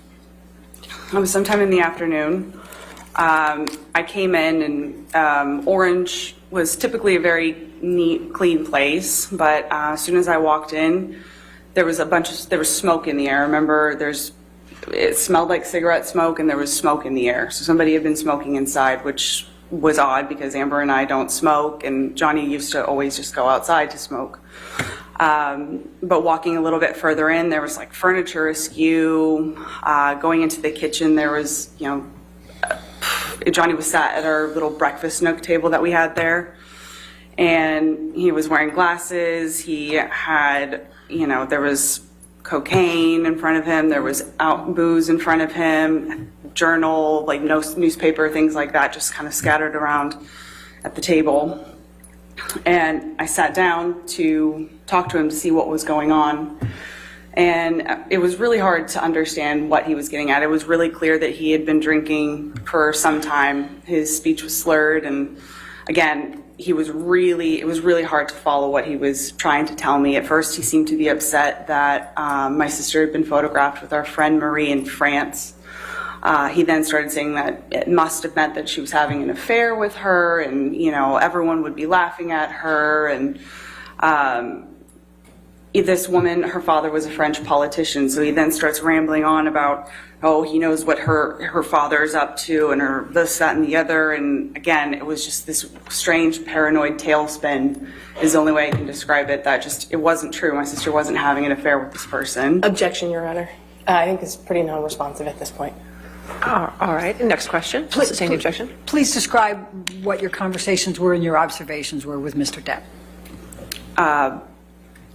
So as I'm sitting there talking to him, Amber is in the kitchen, and she's not sat at the table or anything. She's kind of hanging back, and Johnny's still talking to me about what the problem was. And then all of a sudden the focus shifts to this painting that has been on the wall ever since Amber and I moved in. And the painting was done by one of my sister's exes. So he was convinced that it was on the wall to taunt him, to tease him, and how disrespectful that he had to wake up next to this painting. And it surely meant that Amber and Tasha were back together again, which of course was not true. But he was then upset about that. He was upset about this painting that was on the wall.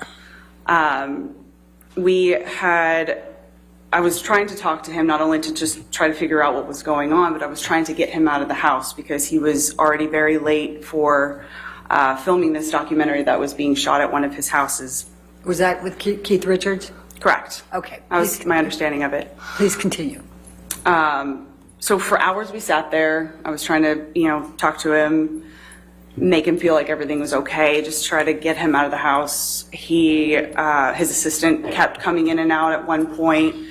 And all the while, Amber is just in the kitchen. She's like giving us space, but she's in earshot, and he's saying these things about her. And at one point, she tries to come over to like check on him, and she kind of embraces him from behind, and he's just like, ugh. All right, Anna says he and Kate Moss tore up a hotel room and cost Depp a fortune, but long time ago, and he was young when he went with Moss, early 90s. I think Moss was his girl when he first bought the Viper room. Okay, thank you, Anna. And yeah, so they're young, and he's not a saint. I'm not saying he's a saint.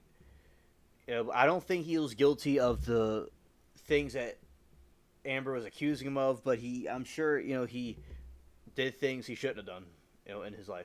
Yeah. And people are young and they do things foolish, and they get older and they wise up. Usually. Not all the time, but usually or hopefully. Miranda said, I believe Johnny Depp is way an addict in that he was nasty, mean, and probably put his hands on Amber. It doesn't matter. He's famous, and she's more wrong than him anyway. Besides the fame, Johnny Depp was an addict, an actor God probably highly favors, and little to white women probably shouldn't have bother him. Coming from a white woman, karma is real. Miranda, that was beautiful. Facts.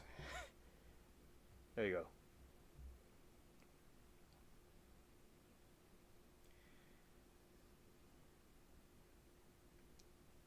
I smell some also, which is yuck. And Anna said, no, this is angry extortion and has nasty words to her, but I believe tried to go hide in a room and she followed him to keep it going. Yeah, exactly. He was trying to go away and trying to hide in a safe place, and she kept on following him to go and incite it and go and pick on him to make it worse. Oh, that Duke's scared. But I think that, Amber was the one trying to pick on him and trying to invoke him and start something, and she would go follow him and record him. Exactly, Anna. That's what I think too. Yeah, Smokey. Her and her friends try to frame him. There is one of her friends that was staying. A lot of her friends would go stay with him, and he would support them and stuff like that. And I think it was very evil and rude of them to take advantage of him like that, because it shows a lack of character and using him. That's basically what they did.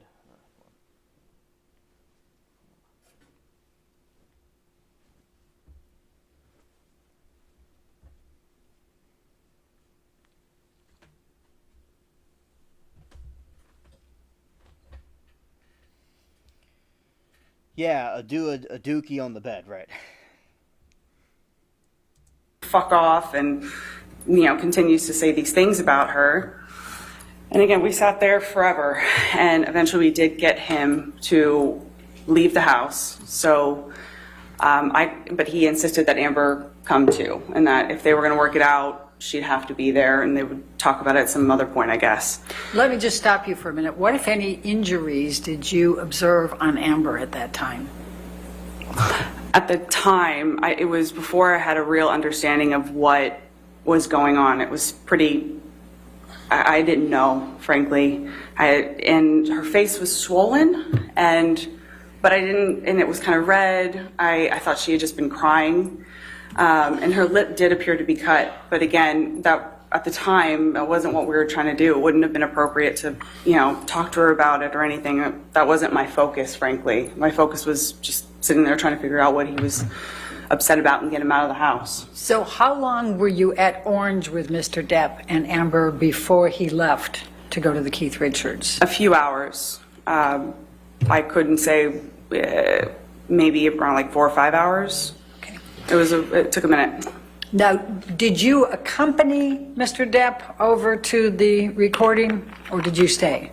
I did. And did Amber go too? Correct. That was part of the condition of him leaving, is that Amber had to go with us. All right. Well, please describe to the jury what happened next then on your ride over there. So Amber and Johnny were sitting in the back. I was in the front with Sterling, the driver, and they weren't saying much back there. There was music playing pretty loudly, so I couldn't really hear what was going on back there. But at some point I heard the back door open, or the back window open, and Johnny is holding our dog out the window. And I froze. I was scared because I just remember thinking, I knew how inebriated he was, and the dog was very small. I thought if she twitched, or if he lost her somehow, she was just going to go out the window. And Amber, of course, was just saying, Objection, Your Honor. Not often to prove the truth of the matter asserted, Your Honor. I'll sustain the objection. Okay. Don't say what Amber said. Just go ahead and continue with your observations. He brought the dog back into the car, and he was just laughing, this really scary, loud, like it was almost like a cackle. And he then made some joke about putting her in the microwave. And that was the joke after that, was putting the dog in the microwave. Okay.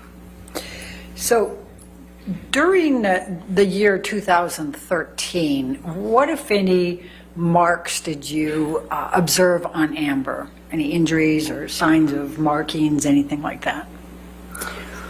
Occasionally I'd see bruising, cut lips, split lips, weird marks, burns, or I don't know, on her arm, scratches on her arm, things like that. It was just weird, and it was periodic. It wasn't like a constant thing, but there were injuries to her.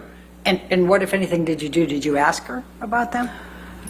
I did at some point confront her and ask her, and she... Objection, Your Honor. Hearsay. I will say that it is a rock star thing, Anna, absolutely, about the tearing up hotel rooms. Definitely a rock star thing, and that's what rock stars do. They'll do things what Johnny does. Johnny's not like,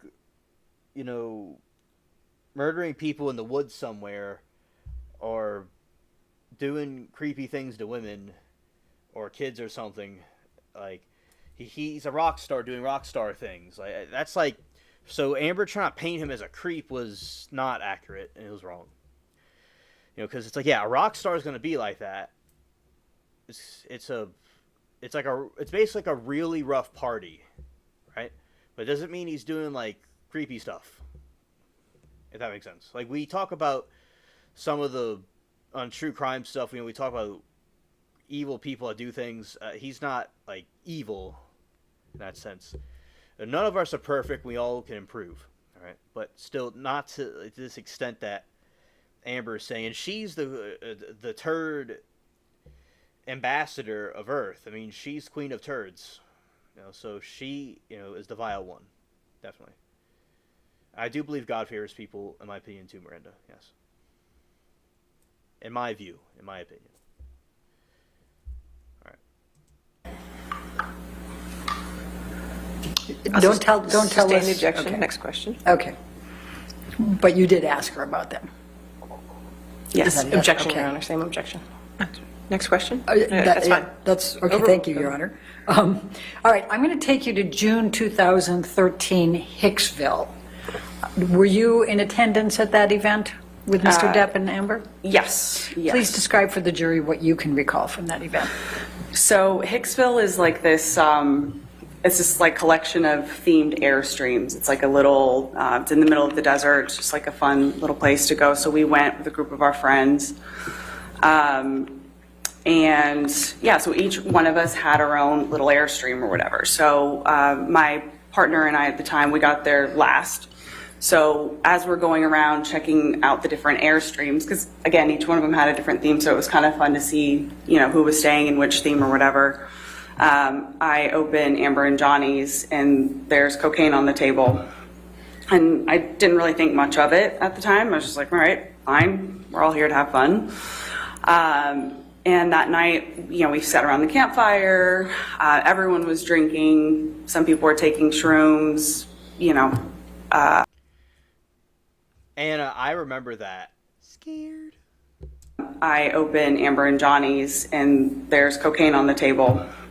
And I didn't really think much of it at the time. I was just like, all right, fine, we're all here to have fun. And that night, we sat around the campfire, everyone was drinking, some people were taking shrooms, and then I drank too much, and I went to bed early before everyone else. And then the next day, when everyone was cleaning up, I had heard about something that had happened the night before, and an altercation that... Objection, Your Honor, here. Don't tell us what you heard. Go ahead and just tell the jury what you observed. I observed people cleaning up after what appeared to be just a night of friends hanging out. I then went to my sister's trailer, where she was staying with Johnny, and it looked like a bomb went off in there. There was broken things, things had been skewed. It just looked incredibly messy. It looked like somebody had ransacked it. That's what I observed. Okay. Now I'm going to take you to September 2013.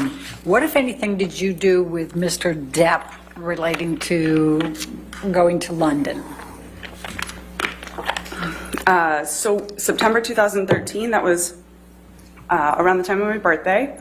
Amber was filming in London, and she wasn't able to make it back for my birthday. And it was also a friend of ours, Io, also has a birthday the same time, or around the same time as me. And Johnny thought it would be great to load up and surprise Amber on set. He thought she would really enjoy it, and so that's what we did. We loaded up, we went on a plane that he chartered, and I believe my father was with us as well. And yeah, Johnny and I drank and did a lot of cocaine on that plane, and I ended up passing out. But we get to London, and it was wonderful to see Amber, and we had a dinner that night at the hotel that we were staying at, or it was either that night or the next night, I can't remember exactly, but at one point, Johnny picked up a steak knife and he hurled it at his assistant. It missed him, but obviously Nathan got upset and he left, and he was upset as well. And a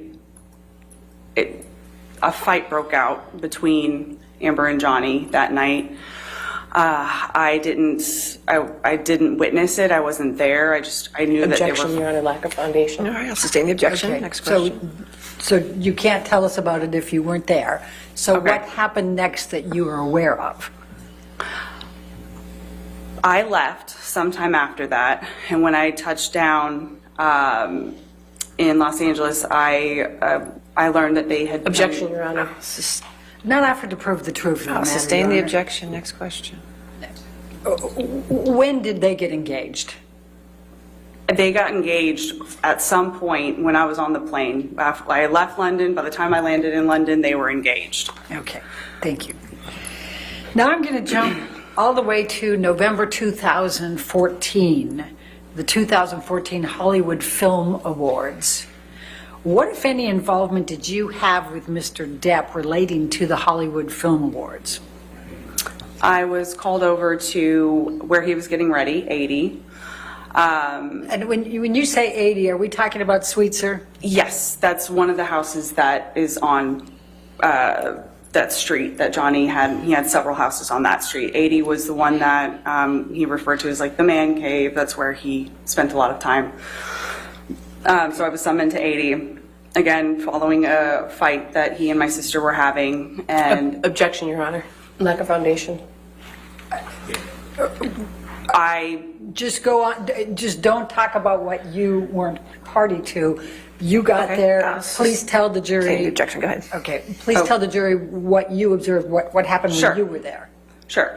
When I got there, Johnny was outside and he was very drunk already, and he was continuing to drink. He was, again, rambling about my sister having affairs with people that it just wasn't true, and just kept saying things. It was, that she doesn't need to work, and he doesn't understand why she continues to take jobs. She must be doing it to insult him or to hurt him, or she's only taking these jobs because she wants to meet people. I don't know. The entire time that we were talking, his sister and his, assistants at one point, everyone was trying to get him out of the house because he was already very late for this. But eventually they did get him to leave the house. And I saw the award show later at some point. And what did you observe when you watched the award show? Unfortunately, an extension of what I had seen at the house. He was still very drunk, actually a little bit more drunk than when I saw him at the house. And what was he doing that caused you to believe he was very drunk? Well, he was drinking the entire time that we were talking. And, in general, at this point, I had understood what Johnny looks like when he's drunk. He's stammering. His speech was hard to understand. He was slurring. He was super unsteady on his feet. I recognize what he looks like when he's drunk. Okay. Now I'm going to take you to March 23rd, 2015. And at this time, were you living at the penthouse suites? I was. Okay. Excuse me. Sorry. When approximately did you move into the penthouse suites? I actually don't know for sure when I moved in. I would take me a minute to remember. It was sometime in 14, I think. Okay. And so as of March 23rd, 2015, you're living there, correct? Yes. And where are you living in those penthouse suites? What is it called? So I was in what they call PH4. The layout is, the entire top floor of this building. Johnny owns them all, and he was kind enough to let us all live there. So I was in PH4. Amber and Johnny were in PH3. I believe Isaac was in 2, and Rocky and Josh were in 1. But the only ones that actually connected were 3, 4, and 5. So again, I was kind of sandwiched between where Johnny and Amber stayed and Amber's basically closet. So basically you had to cut through to get to one point to the other.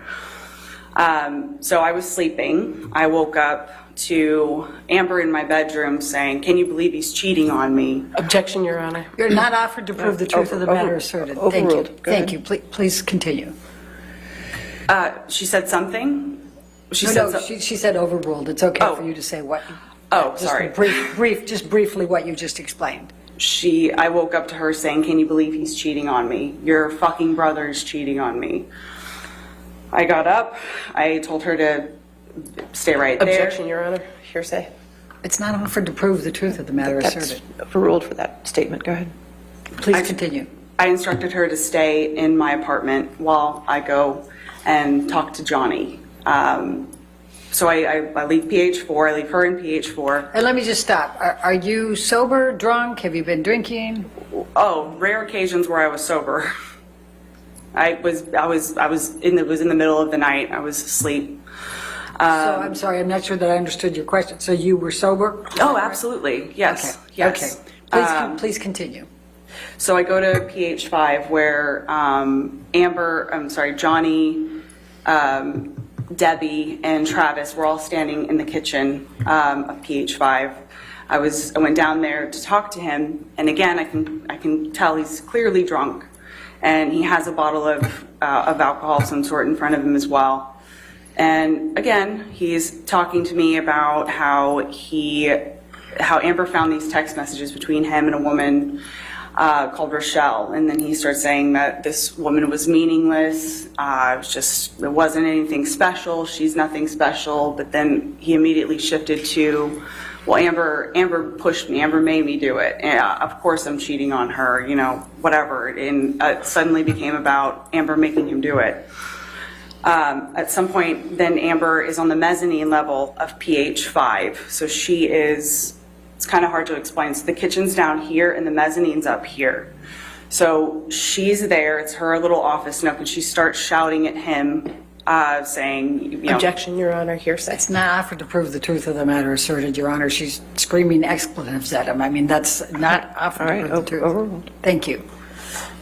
Please continue. They're saying horrible things to one another. Fuck you. He's calling her a fucking whore, fucking cunt, used up trash bag, whatever. They were saying horrible things to one another. She was calling him old and fat. It was a fight. They were saying really nasty things to one another. I leave them in the kitchen to go up the stairs. I was trying to calm Amber down, hopefully get her back into my apartment. And Debbie had come up with me. And Debbie, who's Debbie? Debbie was his nurse at the time. Debbie Lloyd?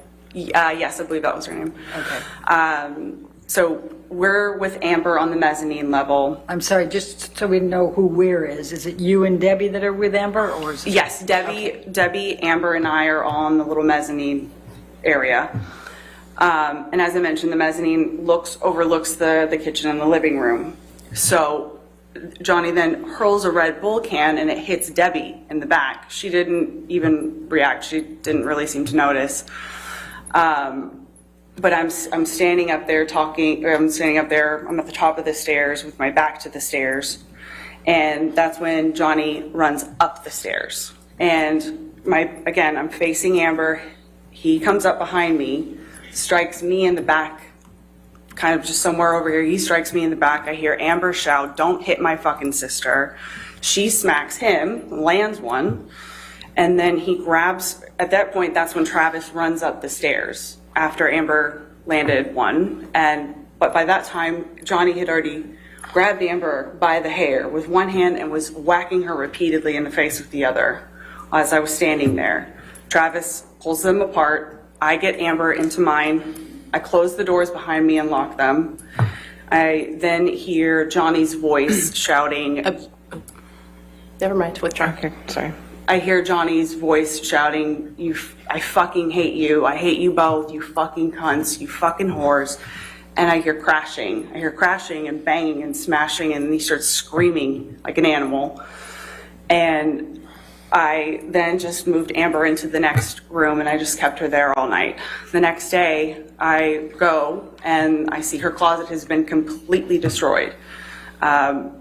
Racks were overturned. Yeah, one of the clothing racks had been tossed down the stairs. There was art off the wall. And down in the kitchen, there was broken glass. The place was destroyed. Michelle, can you bring up Defendant's Exhibit 400?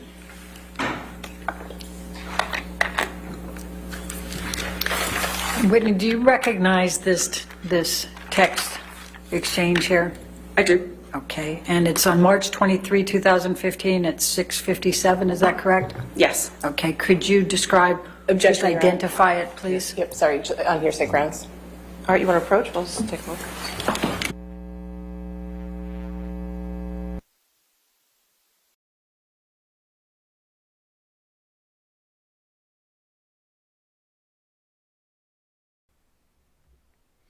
Yeah, it definitely drove him crazy. These stories are insane. It's like you wonder what exactly is going on, with these people. Why are they, they're doing this to take advantage of him. And these stories are very, very, very strange, very, very crazy indeed. Yeah, and they're just using him. I agree, Moki. Yeah, she would have had serious injuries. And I do agree, Eagle. Very true. Anna said she is getting her lies mixed up, and that's why they are rambling. That's lies, not lose. Scared? Junkrats. Yeah, there you go, junk rats. I like that.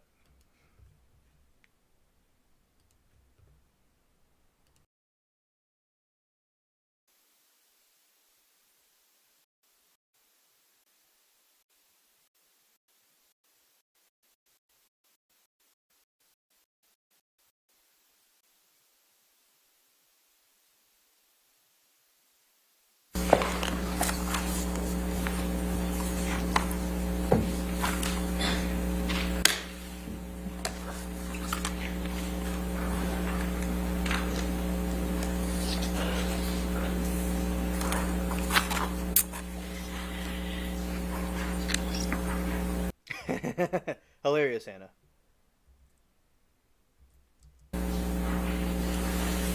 So this is, can we publish, Your Honor?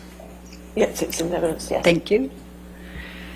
So Whitney, this is dated March 23rd, 2015, 6:57. Do you see that? Mm-hmm. Okay, and that's to Kevin. Who's Kevin? Kevin Murphy, he was Johnny's estate manager. Okay. And then Michelle, if you can scroll up. So let's stop at the first one. Can you please describe to the jury what this is? That is one of Amber's clothing racks on the stairs that lead up to the bedroom area. Okay. And you took this picture? I did. Okay. Michelle, can you scroll up again? And please describe for the jury what's depicted in this photo. These are more of Amber's racks. These were her shoes and purses and such. Those were all like taken off the walls. And you can see here all of her clothes are on the floor, her shoes. Okay, thank you. And we're up to the next one. Could you please describe what the next picture depicts? More of the same, clothing racks that have been kind of toppled over or moved. They were like neat. It looked like it was a closet room, but these ones were just toppled over or moved. This is the room that adjoined my room, so. Okay. Let's go to the next one. And could you describe for the jury, please, what this is? That's another clothing rack that has been taken down and taken apart, kind of. Okay. And we'll go to the next one. And please describe for the jury what's depicted here. Just more clothing racks that have been taken down, moved.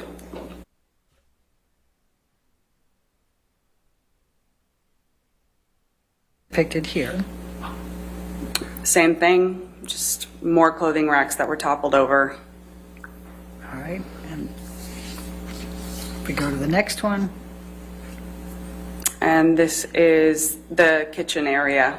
This is the taken from the mezzanine level that I was describing earlier, but that looks like broken glass or something, blue ceramic, broken.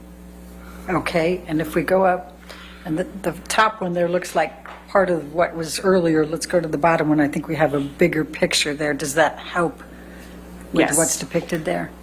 I still can't tell what it was, maybe a plate of some sort, but there's also a rolled cigarette, a couple bottles of water. But yeah, whatever that blue thing is, it was broken. That's what's all over the kitchen there and also next to the stove. Okay. Thank you.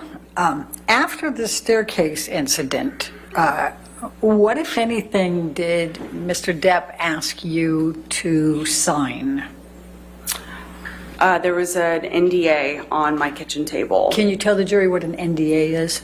It's a non-disclosure agreement. It's basically, my understanding is it's a contract to keep things private, to keep your mouth shut, essentially. All right. And you were given one or asked to sign one? I was asked to sign one. I don't believe I signed it. I left sometime after. So you moved out after that? It was after this point that Johnny had accused me of selling stories to the media, which were absolutely untrue, but I moved out after that point. Okay. Now, did there come a time that Amber asked you to move back in? Yes, February 2016. She texted me asking me to come back. Okay. And So you were living with her from sometime in February 2016 forward? I think on and off. I think I had my own apartment by then, but I spent a lot more time at the Eastern after that. Okay. I'm going to take you to April 21, 2016, Amber's 30th birthday party. Were you present for that? I was. Can you please describe to the jury what you observed that night? It was her 30th birthday, so we wanted to make it, excuse me, really special. We had made this beautiful dinner, you know, and it was great. All of her close friends were there, and everyone was having a really good time. Everyone was having fun. You know, Johnny showed up very, very late, and he was drunk when he showed up. Amber was obviously upset about it, but there came a time in the party where we all went around the table and said our favorite thing about Amber, you know, just funny memories or whatever. When it came to Johnny's turn, he told this story about how they first met when they met for the Rum Diary. So, you know, he had this story about how she came in to his office and she sat on the couch and her perfect ass left a perfect imprint on the couch, and he wouldn't let anyone sit there after she left that day. And it was one of those stories that everyone was kind of embarrassed. You know, we had all gone around the table saying really nice things about her, and gets to him and he's talking about her ass. We were all kind of embarrassed. And when did you leave the party that night? I left pretty shortly after that. Okay. And I went home. What, if any, conversation did you have with Mr. Depp about his plans to attend Coachella the next day? He was planning on coming to Coachella with us. You know, at some point we were talking about what was happening the next day, and so that night he told us he was going to come to Coachella with us the next day. Okay. And did he ultimately come to Coachella with you the next day? Nope. Okay. I'm going to jump forward to talk about some statements that were made, the counterclaim. What, if any, observations did you make about how the statements, we're talking about the three statements that we're quoting Adam Waldman, impacted Amber? And I'm asking for your observations. Just tell the jury what your observations were of how these statements impacted Amber. Objection, Your Honor. Compound, lack of foundation, speculation. Overruled, that's fine. Thank you. Amber has worked so hard to overcome everything that she went through in the duration of their relationship. She has really, really tried her best to move past it.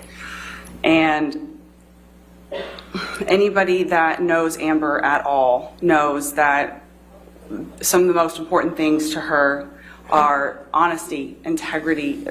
Her reputation is all she has. She doesn't have piles of money and private islands or... Objection, Your Honor. It's non-responsive. I'll sustain the objection. She was devastated by these. To say that they're not true, it devastated her. And also, we had just buried our mother. You know, so Amber, she started having panic attacks randomly. She was not sleeping. Objection, Your Honor. Hearsay. These are your observations. Thank you. Please continue. These statements devastated her. They devastated her because they weren't true, and they were just very, very, very much affecting her. And you talked about panic attacks. What else did you observe that she would do as a result of these? Or physical? She would just periodically just break into tears. She I don't know how else to describe it. She was so unwell. She stopped sleeping again. She was super anxious. She couldn't relax. She couldn't sit still. It was very similar to the Amber that I had seen back in 2016 as she was trying to get out of this relationship. It launched her back into this space where she was just so physically unwell. And She cried a lot. Thank you. I have no further questions. All right, cross-examination.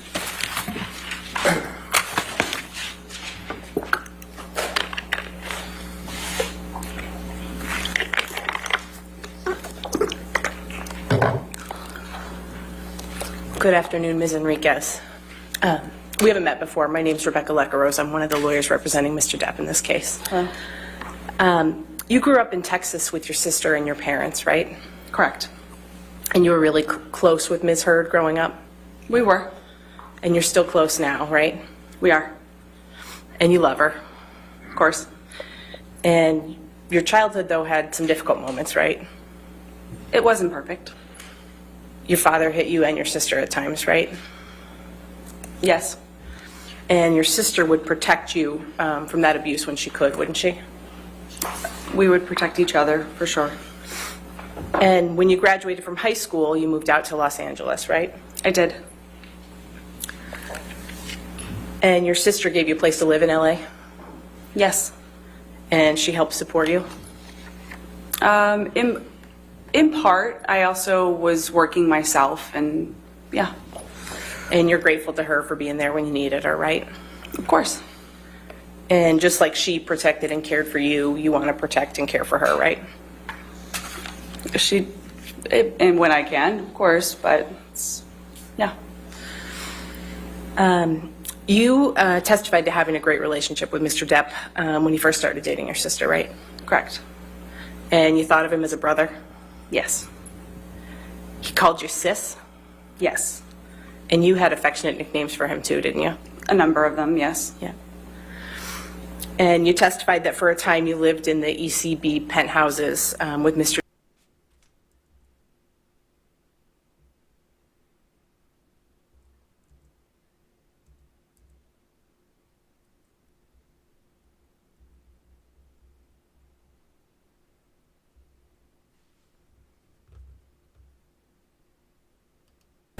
You talked a little bit about the incident in March 2013, right? Which one? That was the one before you went to the Keith Richards Yes. documentary set? And you were present with Mr. Depp at Orange that day? I was. Didn't you do cocaine with Mr. Depp that afternoon? Yes. And you said Mr. Depp's already intoxicated? He was by the time I got there. And he was fighting with your sister? He wasn't doing much of anything. He was sat at the table. He was telling me about the fight that they had. So he he'd was been, kind of he'd ignoring. been fighting with your sister that day when you arrived? That was my understanding. And you said she had a puffy face? Yes. And despite all of that, you decided it was a good idea to do cocaine with Mr. Depp at that juncture? I hadn't yet connected the dots. I hadn't yet understood what that meant or what that would do. That was a yes? Yes, you took cocaine with Mr. Depp after I all did. that? Yes, I already said that.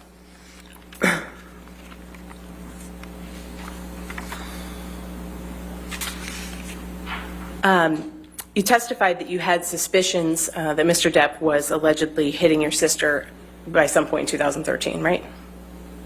Suspicions.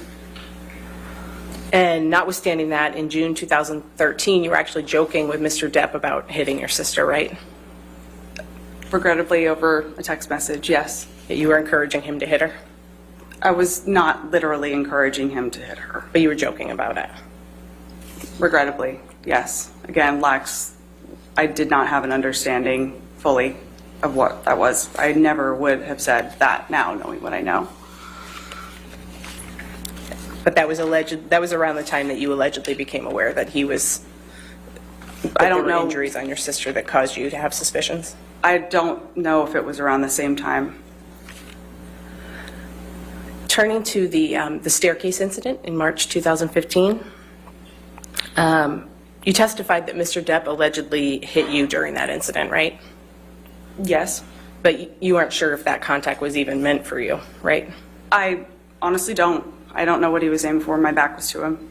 And you weren't injured during that incident, right? No, I wasn't. And you didn't seek medical attention? No, And you said Debbie Lloyd was there during all of that, correct? she was. And Mr. Depp's security, Travis McGivern, was there too? Yes, he was. And you saw your sister hit Mr. Depp on the stairs that day, right? After he struck me, yes. You said she landed one, right? And then the next day, you found some damage in the adjoining penthouse. Correct. And we saw some pictures of what you saw that day, right? Yes. You thought it was important to document that damage, right? Not to document. It was Kevin's job to kind of clean up the houses, take care of the houses. I took pictures just so he could be aware of what he would need to bring. I didn't know if he had tools here or whatever. I was just preparing him for what he was going to have to fix. But you didn't take any pictures of your sister that day, right? No, I didn't. Now, after March 2015, you continued to have a close relationship with Mr. Depp, right? Yes, And you still loved him, of course, and you were there for him if he needed you, right? of course. And in fact, just a couple of weeks after that staircase incident, you were still acting as the marriage counselor, weren't you? At some point, sure. And that fall, after the staircase incident, October 2015, you claim you had seen Mr. Depp hitting your sister. And then in October 2015, you were actually still trying to reconcile him and your sister when they were fighting, right? Yes, I was asked to support. I was just trying to help what I thought they both wanted. I was just trying to support, or trying my best to support them the way that I thought I could. You still loved Mr. Depp at that point, right? I did. And you didn't think that he and your sister were past the point of no return, right? What I thought was irrelevant at that point. Those two were in love and they were working very hard.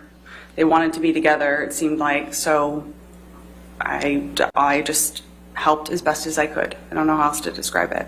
Your sister still wanted to be with Mr. Depp, right? And she loved him. And you didn't think they were past the point of no return? I don't know what you mean by that exactly. Okay. Let's take a look at Plaintiff's Exhibit 1283. It's not yet in evidence, so we'll just show that to the witness.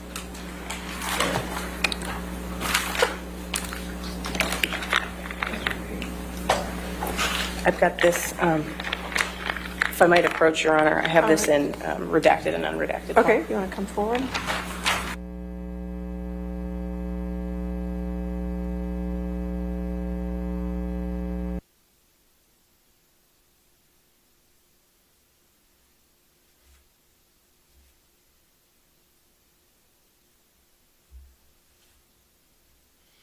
Brandon, that is freaky. Wow. Scared.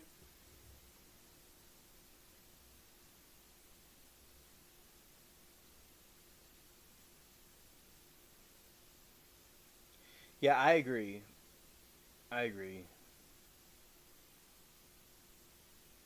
She never loved him in the first place. All right.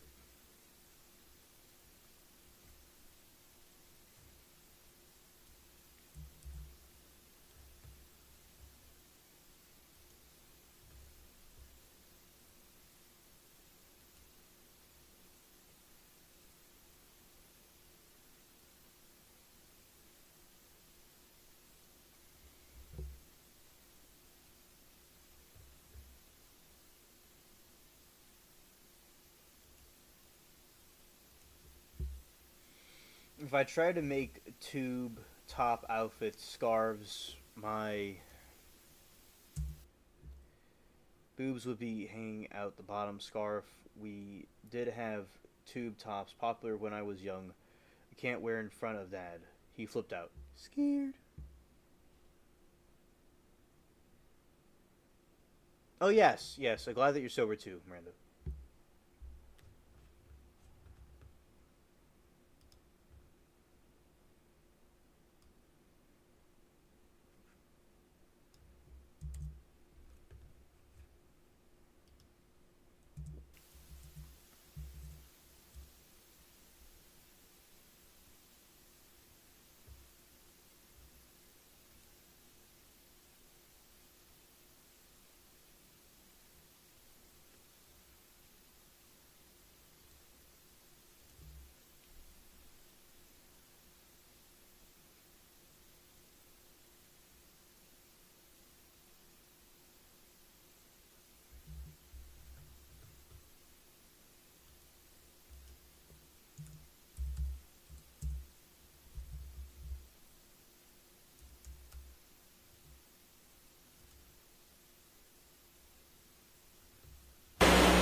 Report 1283.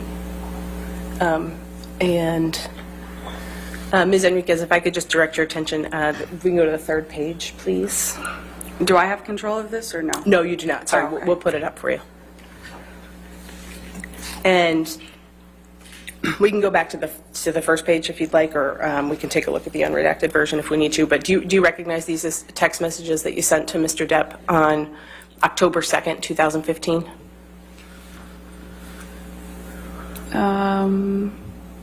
Yeah, vaguely. I mean, they're clearly my text messages, but yeah, I recognize them, I think. Okay. And if we can go to the third page, please, Tom. And you'll see the second blue box from the bottom there. You texted Mr. Depp and you said, "I love both of you so much and would fucking stay out of it if I thought this shit were past the point of no return." Mm-hmm. But that's not where you guys are right now. Did I read that right? Oh, but that's not where you guys are at. Yes. Yeah. So you didn't think they were past the point of no return in October 2015, right? Yeah, at that point, clearly I didn't. Okay, I'm gonna take that down. Oh.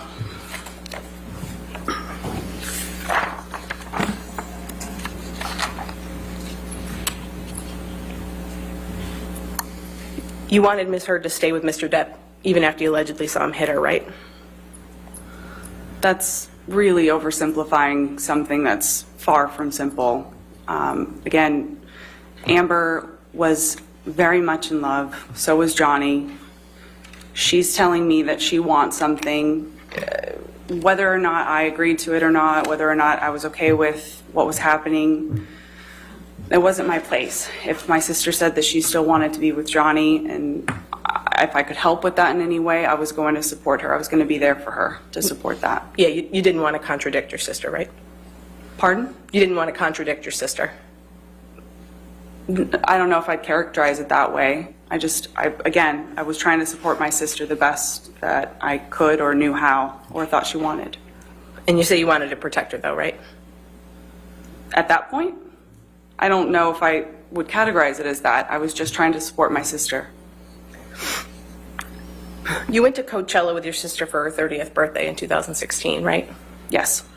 And you testified that you were aware, I believe, that she and Mr. Depp had fought the night before? You could turn your microphone on, Ms. Bretterhoff. Never mind, I withdraw that objection. Okay, withdrawn. All right. You can answer the question, ma'am. Yes, I was aware that they had argued the night before. You didn't see any bruises on Ms. Heard at Coachella that year, though, right? Yeah, she was wearing a lot of makeup. You didn't see any marks on her? Not that I can recall. Didn't notice any swelling, right? To the best of my recollection, I don't. And your sister didn't have a working phone on her that day, did she? No, she didn't. But you did? Yes, it did. And you wanted Mr. Depp to know that Ms. Heard's phone wasn't working, right? I believe I reached out to him for her, yeah. And you were encouraging him to reach out to her through you if he was trying to reach her, right? I believe so at one point, yes. You didn't want him to think that he was ignoring her. I'm sorry? You didn't want him to think that he was ignoring her, right? Sure. And you wanted them to reconcile, didn't you? Amber really wanted him there. Despite the fact that they had had a fight the night before, it was very complicated. It was very nuanced. You know, they fought, they got back together. They fought, they loved each other. They hated each other, they loved each other. I just remember her wanting Johnny to come to Coachella at some point. I wasn't trying to reconcile them. I was just trying to help facilitate.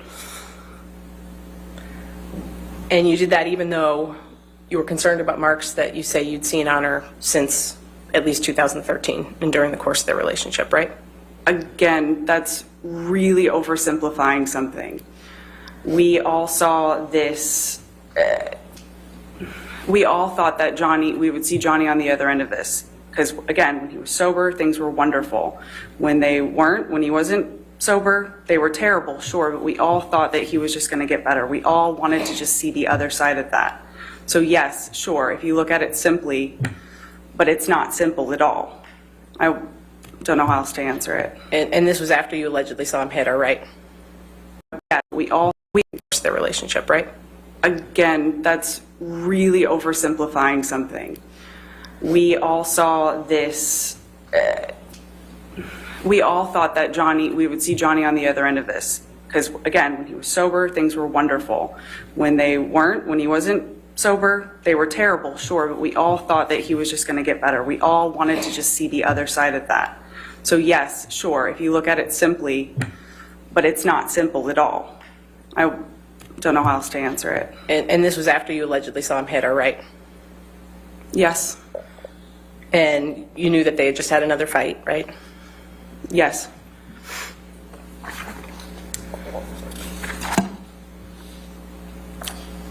You know who Jennifer Howell is, right, Ms. Enriquez? I do. She's the founder of the Art of Elysium nonprofit. She is. And you worked there for a time, didn't you? I did. Around May 2015, you actually moved in with Ms. Howell, right? May 2015? 15? Yes. And you moved out of the penthouses because at that point you and your sister were fighting, right? It was around the time that, he had accused me of leaking stories, and that was the impetus of me leaving. And you testified earlier, I think, that he had asked you to sign an NDA, right? At some point. And that was around the same time that he was concerned you were leaking stories about their wedding to the media? I believe so.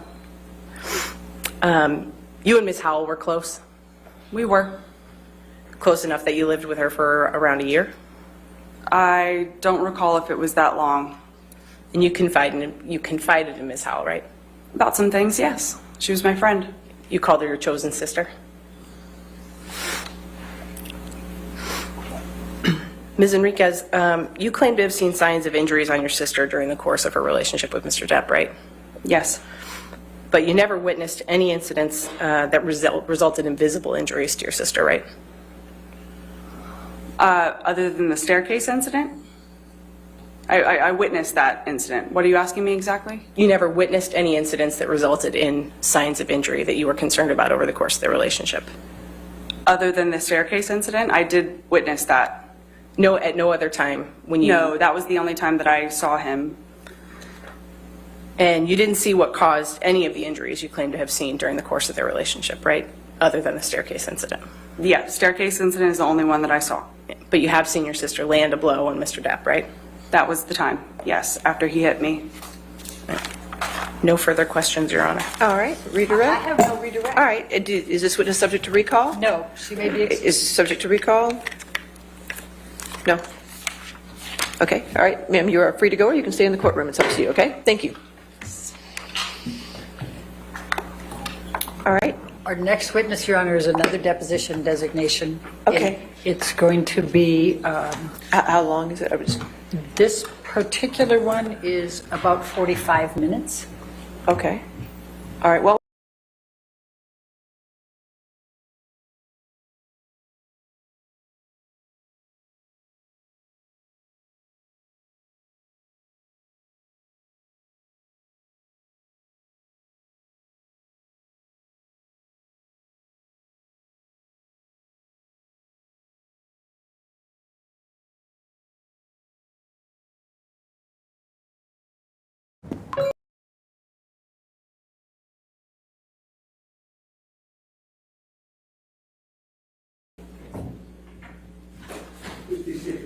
All right, we ready for the jury? All right, thank you. Hours? Monday to Friday from 7 or 8 a.m. till the end of play each evening, early evening usually. Why were you at the house that Sunday? I was called to the house by one of Mr. Depp's assistants. And about what time did you arrive at the house? Around 2 o'clock, 2:30. Who was there when you arrived? Debbie Lloyd was there. David Kipper was there. Amber Heard was there. Jerry Judge was there. And I think, what did you do? I just parked up and went into the house. And did you observe anything when you went into the house? Yeah, I mean, initially I walked into the front door. Initially I heard rather than saw anything. I could hear pretty hysterical sobbing, crying, which sounded like misheard to me. I heard Jerry Judge's voice. There's a few steps as you go up into the house, so you can't immediately see what's going on. But so I went up the steps. I could see then misheard over on the right-hand side, over towards the TV room with Jerry Judge. David Kipper was in the kitchen area, which was pretty much directly ahead as you walk up those steps. All right, please be seated. Was a gentleman who had a significant delay in processing speed. And like I said, when you have a delay in processing speed, many other cognitive functions are going to follow. You're going to be impaired attention, concentration, memory. All that's going to happen. In terms of having to, the speech process, if you heard the deposition, the way the thoughts were conveyed were much more in the way of kind of disconnected, disjointed statements. It wasn't that they were not necessarily understandable, but they didn't have any coherent pattern until he was more structured by Ms. Bredehoff to kind of get to the point of the question, which happened throughout most of the deposition.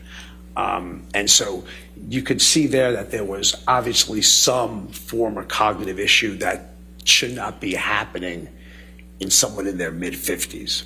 And it, probably due to the alcohol and substances. What, if any, observations did you make about impulse control? So during the deposition? Or, yes, or, okay. and, or any and other on the time? record evidence either. So again, I think that under the guise of not being acutely intoxicated, I think Mr. Depp was able to control much of his behavior, much of his thinking, even if it was aberrant or negative, he was able to control that. I think that once you start getting to the point of adding substances to that, that will set it over. If you saw the video, I think you all did, about the in the kitchen where there was smashing of glasses, slamming of cupboards, and yelling at Ms. Heard that you don't exist. And throughout the deposition of Dr. Kipper, Mr. Depp is firing him and rehiring him and yelling and screaming. And I do believe that a lot of it had to do with the interaction of, hey, we're trying to help you get sober, okay? And it is obviously something you are resisting, not ready for, not wanting. And so you saw a lot of yelling, a lot of acting out, if you would, which puts you on the state of, hey, this is a gentleman who has really significant trouble with delaying gratification, okay, delay and reward. And certainly one way to make that significantly worse is with substances. There's no question about that. And you may have subsumed this in, but what, if anything, did you observe relating to erratic behavior based on the record evidence? Yeah, I mean, I think, again, when you talk about erratic behavior, Dr.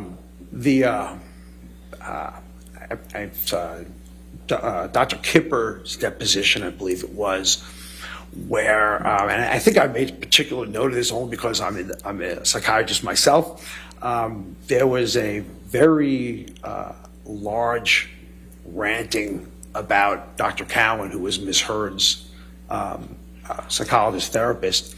And the language, you can be dissatisfied with your provider. I have no problem with that. You could be dissatisfied and you have the right to go to wherever you want to go to. But the texting that were involved in this in terms of erratic behavior was disturbing in terms of the verbiage used, the phrases used. Am I free to use some of the language, or should I reserve that, Your Honor? There's DI.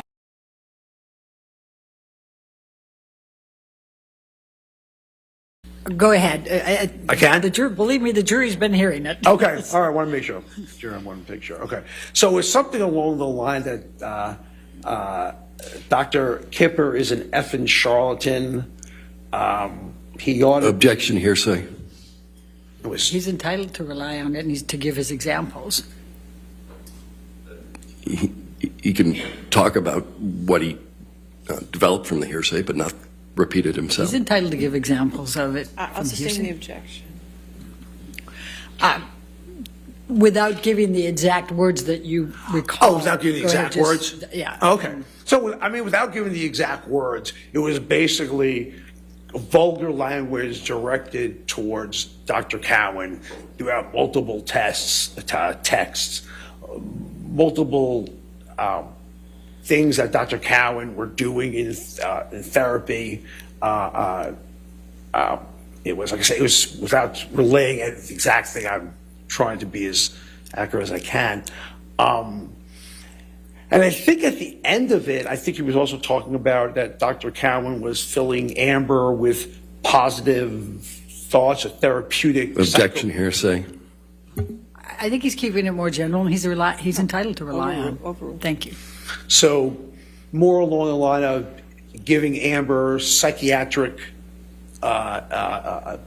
jargon to put on him. And actually what I read and interpreted what Dr. Cowan's was getting blasted for was he was kind of teaching Amber how to misheard, how to use conflict resolution in a more appropriate manner and learning to express things more rationally rather than express things as irrational as they have been expressed. And for that, there were a lot of negativity being sworn at. So again, erratic behavior in terms of writing a text, but I have no problem with people being angry. Okay, none whatsoever. It's just the expressing of it and the continual ranting of it was very uncomfortable for me to read. But regardless, I think we have seen in terms of erratic behavior, much of the psychological and the physical maltreatment we talked about. Objection beyond the scope of the question. I don't agree. I'll sustain next question. Okay. Mr. Depp is 58 years old. Are the behaviors that you have been describing for the jury, are those typical and age-related? No, so while I don't consider 58 years old, I'm 59, okay? I will tell you that the age-related changes that occur in humans are very erratic, hit and miss, meaning they'll occasionally be there. You may need a little bit more time to answer a question or pull things out of memory. You're just a little bit slow and a lot more inconsistently slow. You wouldn't describe what Dr. Blaustein's changes were or what I saw in the deposition attributed to age. Dr. Spiegel, what is Seroquel? Seroquel or quetiapine is actually an atypical antipsychotic, which is indicated for many things, including schizophrenia, bipolar disorder, adjunctive treatment for major depression. So it's indicated for a lot of things. But what effects may it have? I mean, this is one of the drugs that Mr. Depp was taking, yes. Correct? It was a prescribed drug? Yes. Okay. So please explain. So the effect of Seroquel is it's very often used as a sleeping agent because it doesn't have a lot of the side effects that are associated with conventional antipsychotics, movement disorders, tardive dyskinesia, et cetera, or at least it's a very low risk of that. So people have used it off-label, physicians have used it off-label to help them sleep. The problem is the effect is very barbiturate-like, and it really knocks people out, or certainly if you use it at high enough doses it can, okay? And the problem is it also has street value. So it's absolutely used on the street for that downer-like effect, and obviously it's a little bit more readily available because it's prescribed. So it does have that street value portion of it. And Dr. Spiegel, what effect would this have on Mr. Depp based on the dosages he was taking? So I think what you're looking at is Objection, speculation. Overruled. Please continue. what you will see in patients who have substance use disorders are people who unfortunately kind of wake up and fall asleep only through pharmacological assistance, meaning that their own circadian rhythms are no longer in control of that behavior. So you will take stimulants to quote unquote get you up in the morning, and then you will take things like quetiapine, Seroquel to knock you out. So basically what these are being used for is, I'm going to get up and I'm going to get knocked out. And that's very characteristic of what would be actually legal prescribed substances. That's not illegal at all. That's very legal. And that's the seemingly what these medicines effect are on patients who have substance use disorder. Dr. Spiegel, what is Neurontin? So Neurontin gabapentin is actually an anti-seizure medicine, which I think is it's indicated for seizures, and it might be indicated for one chronic pain condition, although I can't swear that to you. That said, again, in a substance use disorder population, it has significant street value, and people who misuse opiates often supplement that with Neurontin because it has this anti-pain calming effect. So unfortunately, it also can cause respiratory suppression. And so when you use it with opiates, there are people that are lucky enough to succumb to respiratory suppression as a result, but it has a very additive, calming effect that people use it for. And what effect would this have on Mr. Depp in the dosages he was taking? Again, I'm still waiting for him. Objection. Okay. Again, what it would do is have the street value of using it with the opiates. The advantage is you're using with opiates, and it's making, because opiates in general, despite everything else it does, are calming. And you use it with it, it offers further calming, which is why doctors have been warned not to prescribe medications like gabapentin and opiates together unless under significant, strict following, because it can cause serious problems, such as death, respiratory suppression. And Mr. Depp was also taking Adderall, correct? Yes. Can you please describe to the jury what that impact would have, and particularly in connection with the dosages? So Adderall is a psychostimulant, which is prescribed relatively regularly for ADHD. The problem comes again when you shouldn't be prescribing or receiving Adderall when you're already misusing cocaine. Okay, you're now doubling your stimulant dosage here. And basically what you are talking about, again, it comes down to in the substance use disorder population, you are using it to stay awake, have energy, keep yourself going, getting high, getting energetic. And then the only way to kind of combat that, because you have this effect, is to kind of take downers during the day, and downers being anything that's calming. So anywhere from opiates, prescription, anywhere from Neurontin, anywhere from Seroquel, all medications that are which are abusable. And so that's what this is going on. That's what the substance use disorder patient has, and it can't be given with someone using cocaine, because that's an extreme risk for death. You can't be given together. And what, if any, effect would these drugs have if they were mixed with MDMA or cocaine? So when you combine the two together, like I talked about before, there are effects where you are looking at, right, the predisposing traits of intimate partner violence. So jealousy, rapid mood changes, poor self-control, and to some degree condoning violence to a certain degree. When you combine them all together, you get this disinhibiting euphoriant effect from cocaine and Adderall. Then when you combine the two together, what happens? You get too much, and then you start getting irritable, you start getting agitated, okay? You start becoming suspicious, jealous, potentially disinhibited, psychotic, and these are the risks. And again, we're talking about not your average everyday use of these substances. We are talking about chronic use together. And we also know that alcohol and cocaine use independently increase significantly the risk of intimate partner violence. These aren't statistics I'm coming up with. They all depend, anywhere from reports up to 7 to 27-fold. So you are, quote unquote, colloquially playing with fire when you're talking about substances and intimate partner violence. You are playing with fire. Ignite the fairways. With Fireball. All of us.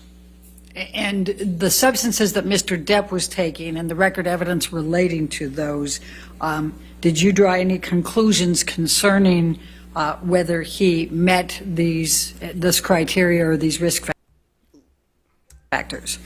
So, in terms... Look at this dude's face. Like, it looks like an angry crow, like an angry raven. Like, what? This man's a mad scientist in steroids right here. I mean, right from Timu and Sheen. My goodness. Like, he says a lot of off-the-wall things in this trial. I remember this when it happened. It was quite insane. Substance use disorder, when you look at it, so major role obligations not being fulfilled, don't have any evidence about operating under the influence or not. Social issues, especially disagreements and arguments with your spouse or family. Obviously, there was tolerance and dependence for the amount he was using, because if anyone is naive to these medications, most of us would be dead. Unsuccessful efforts, difficulty cutting back, using more than intended, giving up social, occupational obligations because this. I know there was right after the rehab on the island in Australia when Mr. Depp went out partying with Marilyn Manson. And using... Objection beyond the scope of the question.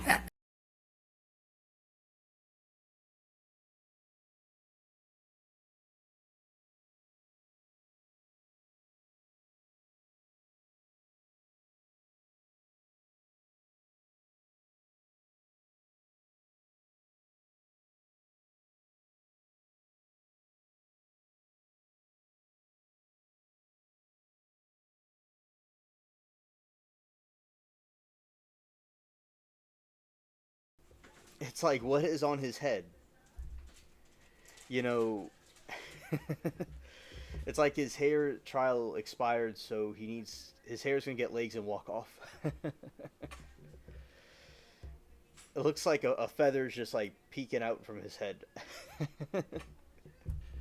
Yeah, I know, Miranda, exactly. Actually, that's asking for the record evidence for I'll this. sustain the objection. Next question. Okay. What other record evidence did you have supporting this?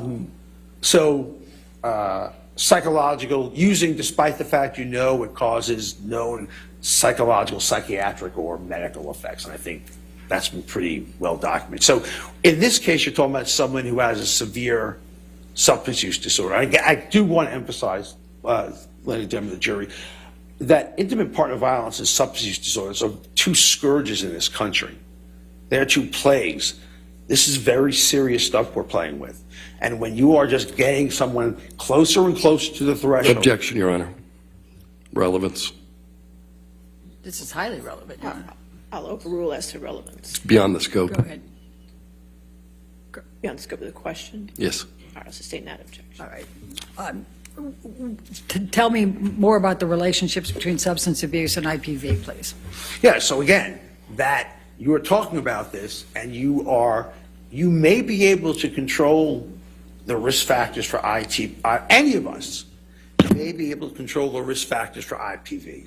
Any of us might be able to, okay? When we're thinking and we're not disinhibited, not having these hyper intense emotions from substances. Once you add that to this mix, your brain can no longer do what it's supposed to do, and it's supposed to prevent you from doing this, quite frankly, because it's wrong. Did you arrive at any conclusions concerning substance abuse and potential self-harm that may have led to Mr. Depp injuring his finger? So I think the physician before me explained that pretty well, but I'll tell you that Mr. Depp has a history of self-injurious behavior, meaning cutting himself. Mr. Depp has a history of burning himself. I know when the actual event happened, there was texting to Dr. Kipper, paraphrasing, not saying exactly, that Amber and him got into a disagreement related to her wanting him to be sober. And then as a result of that, he said he got so angry, he cut the tip of his finger off. So if you're asking me, can someone who has, or have I seen, and can someone who cuts themselves, burns themselves, can cut a tip of their finger off with or without alcohol or cocaine or the rest? The answer is Objection beyond the scope of the question. That's exactly what overruled. Thank you. Please continue. Was it overruled? It was overruled. Okay. Go ahead. So that is not a very far jump. I've certainly seen patients do a lot worse than that who started out with similar risk factors of, burning self and cutting self. I'm not going to get into the descriptions, but I've seen people do a lot worse than that. Okay. So the answer is yes. Okay. I'm going to turn now specifically to intimate partner violence, and I know you've talked certainly about it. But can you tell the jury, please, a little bit more about intimate partner violence and what is included in that? So the APA Task Force on Violence in the Family defined more or less this topic of domestic abuse, intimate partner violence, as recurrent abusive behavior by means of psychological, sexual, or physical maltreatment for the purpose of achieving control or maintaining power, authority, and control. Can it include threats and intimidation? It includes, so in the part of psychological abuse, which is done essentially as a means of emotionally and mentally hurting someone, but with the same end goal to achieve control, it can be destroying property, it can be financial, which is part of that, verbal outbursts, threats, intimidation, body language, all of that goes under the concept of psychological abuse. And you may be able to divide it, verbal, nonverbal, what's exactly emotional. It does look like Back to the Future. Yes, Anna, exactly.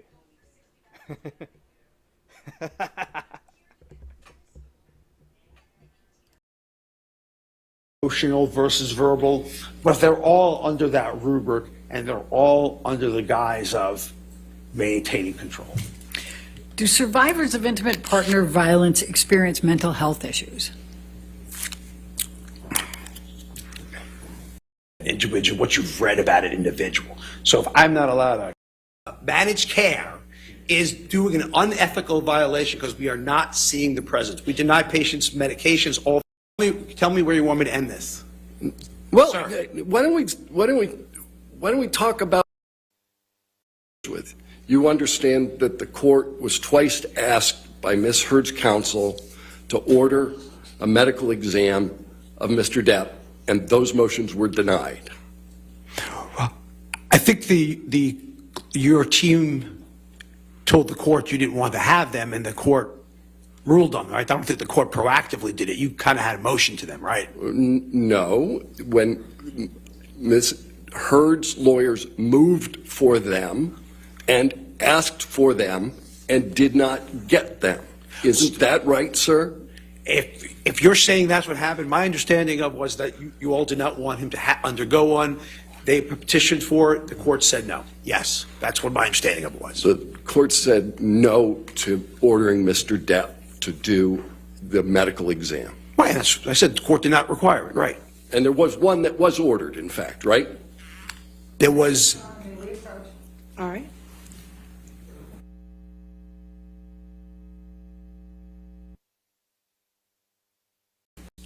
Been around at almost 50 years, right? yeah, About was the Goldwater rule. yes, sir. Been around for almost 50 years, right? Yeah, I'm 59. That sounds about right. Yeah. And it's been around as a result of a presidential election that you referenced. Yes. And who has that rule? What organization maintains that rule? The American Psychiatric Association. An association you're a member of? Association that I'm a member of, yes. Yeah. Aren't you a fellow or something? Yes, I am. Okay. So, and this is an ethical rule, right? It is an ethical rule. And yes, it's ethical. They say rules. It's an ethical guideline. Yes, they're guidelines. Mm-hmm. And you know that over time, the American Psychiatric Association has amended the rule so it's not just about diagnoses, but it's also about professional opinions. Could you be more specific, say, about professional opinion in regard to what? Well, let me read this and see if you're familiar with it.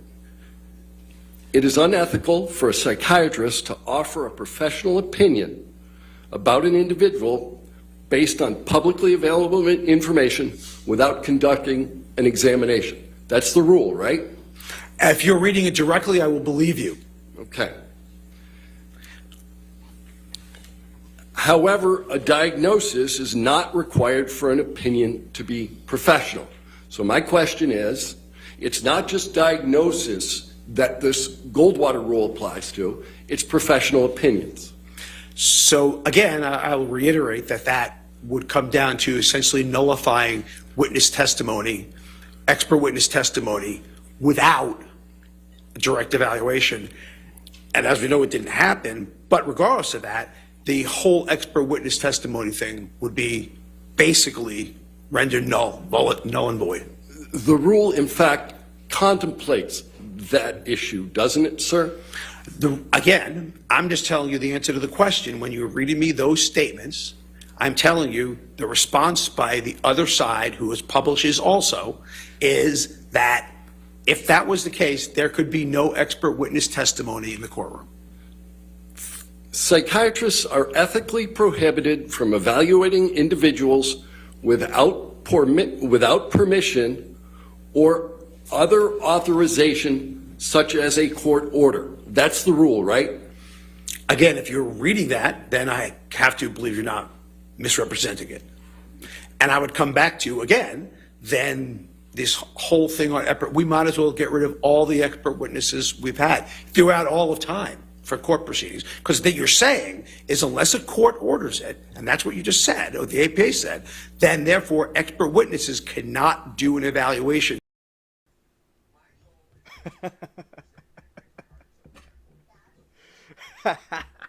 His hair. His hair's about to jump right from his head. Lord. Scared. His hair's got different personalities. Oh, his feathers are about to fly away. Fly away.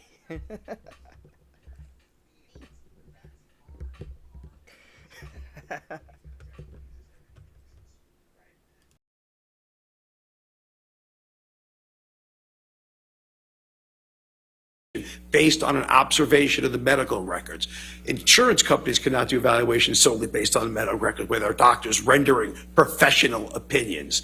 So at the end of the day, you are essentially saying that unless someone has directly evaluated it, this whole medical system we have, this whole legal system we have is null and void. I'm not saying... No, yes, you are, sir. No, you are. Well, give me a second, and I'll give you more than a second.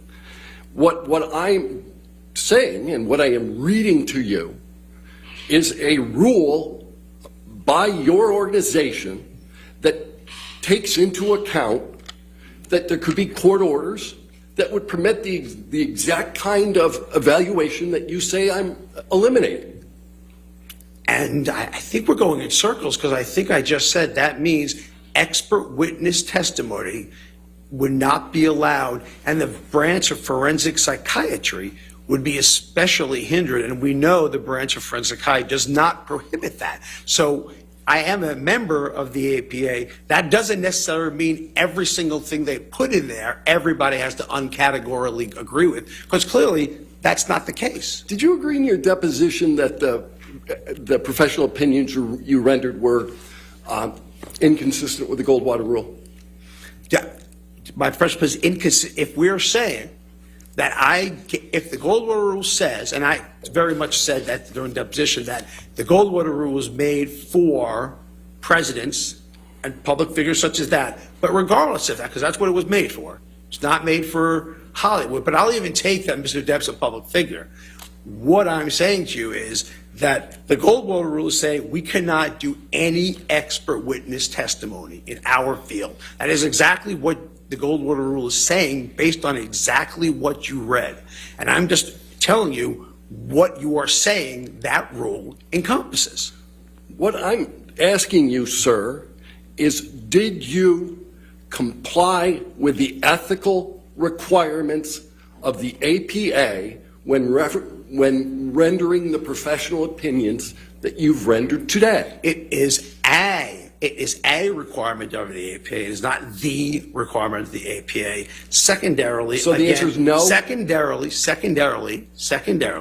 again, in order to not, we wasted our whole morning because there was an expert witness before me. There's an expert witnesses everyone brought in. So all I'm saying to you, that means the whole field of medical legal law is corrupt and unethical for engaging in an act that the APA clearly says we should not do. So if you're saying that, then the answer is yes, I'm agreeing with that statement. You're agreeing that the APA would deem your testimony and your professional opinions rendered unethical? I am saying you are saying that I'm an expert witness. I am saying as an expert witness, and solely as an expert witness, that guideline is permitting that from occurring.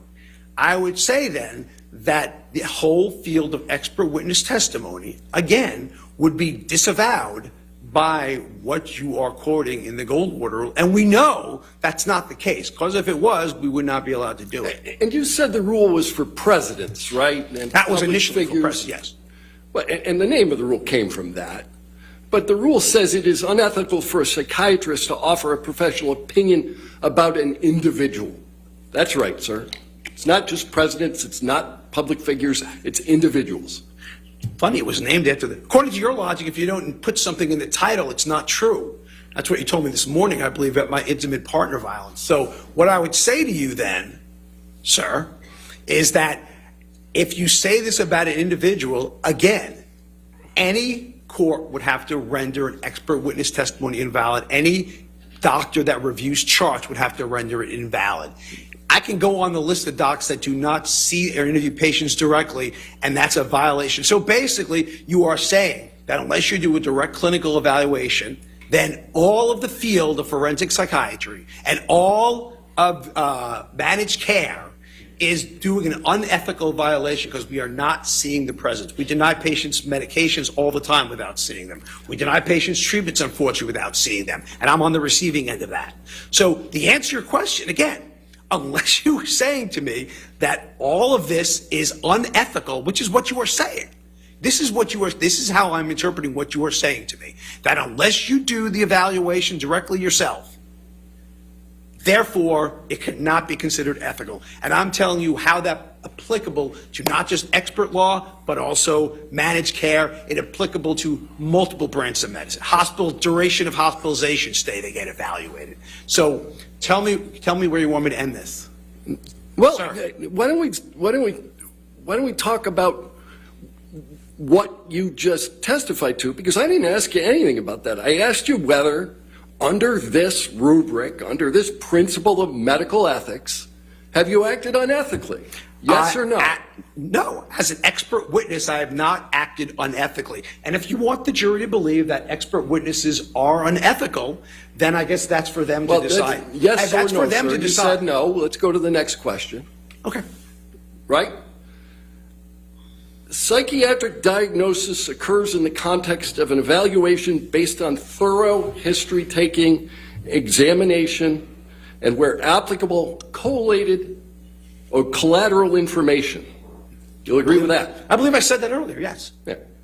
And it's a departure from the methods of the profession to render an opinion without an examination and without conducting an evaluation in accordance with the standards of psychiatric practice, correct? Well, again, by the way, for the record, intimate partner violence is not a psychiatric diagnosis. I'll start with that. Substance usage by themselves is not a psychiatric diagnosis. If you want to cut to the chase, psychiatric is not a diagnosis of that. Narcissistic personality traits is not a diagnosis. Ergo, I am basically commenting on the things that were brought to me, which are not diagnosis. But an evaluation, if I was going to treat a patient or anyone here, those are the steps I would take. We, I think, started with the notion that this rule applies broader than diagnoses. It applies to professional opinions. I believe you just rendered quoted professional opinions relative to narcissistic personality traits, haven't you, sir? Relative to Mr. Depp. Again, I believe you just commented on what it takes to do in a psychiatric evaluation to establish a diagnosis. I'm almost certain that's what you said. And maybe I'm wrong. Maybe you didn't say that, but I'm sure you did. And therefore, what I'm saying is neither IPV nor substance usage, nor narcissistic personality traits a psychiatric diagnosis. And then under the rubric of expert witness testimony, you are saying I acted unethically on the rubric of expert witness testimony. So if you, sir, would like to proceed that expert witnesses are unethical, based on that, I am not going to sit here and disagree with you and waste everyone's time. I think it's fairly obvious. So thank you. Go ahead. These were your words. I'm just saying them back how they're interpreted. Okay. Let's start with the easy question then. Maybe we can. That was pretty easy. Go ahead. All right, Doctor, you're going to have to just answer the questions. Okay. Sorry about that. Getting into it. You need to just answer the questions, Okay. Dr. Speaker. You are not rendering any diagnosis whatsoever of Mr. Depp today or ever.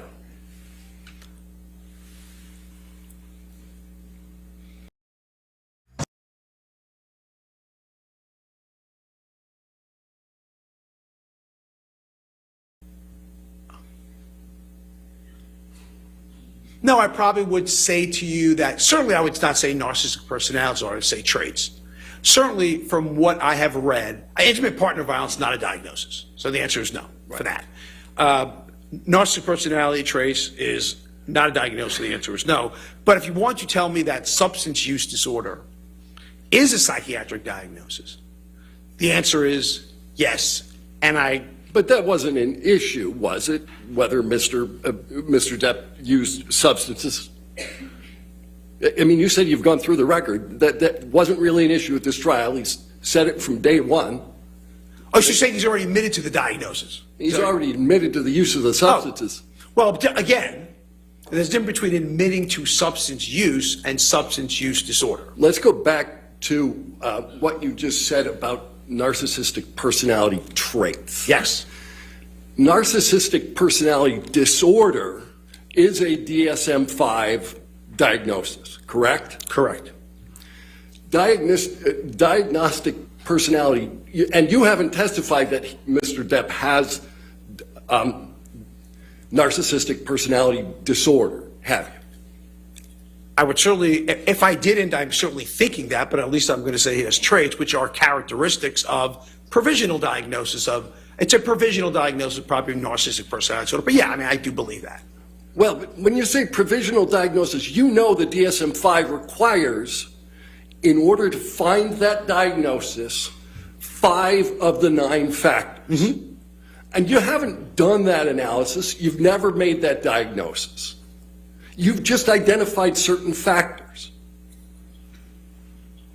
that are criteria for the diagnosis. Right. But you need 5 of 9 to get to the diagnosis. You've already told us that you didn't make a diagnosis. You're just identifying traits, correct? I'm identifying traits that are consistent with the diagnosis, yes. Right.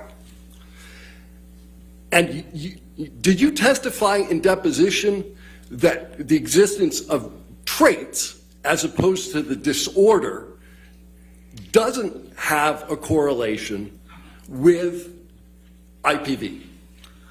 If I said traits do not have a correlation with the, if that's what I said, and I don't remember saying that, but that wouldn't be a correct saying. Narcissism has a correlation with the diagnosis. Yes, that part's true.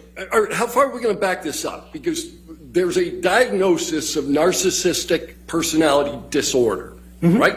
Yes, sir. And that one is tied, has some correlation with IPV, right? Narcissism has correlation with IPV. Again, you're not allowing me to answer. You're splitting hairs. You're splitting hairs between the traits that are consistent with, which all I'm commenting on is behaviors and traits that are consistent with the diagnosis and Mr. Depp. Narcissism absolutely has risk factors associated with IPV.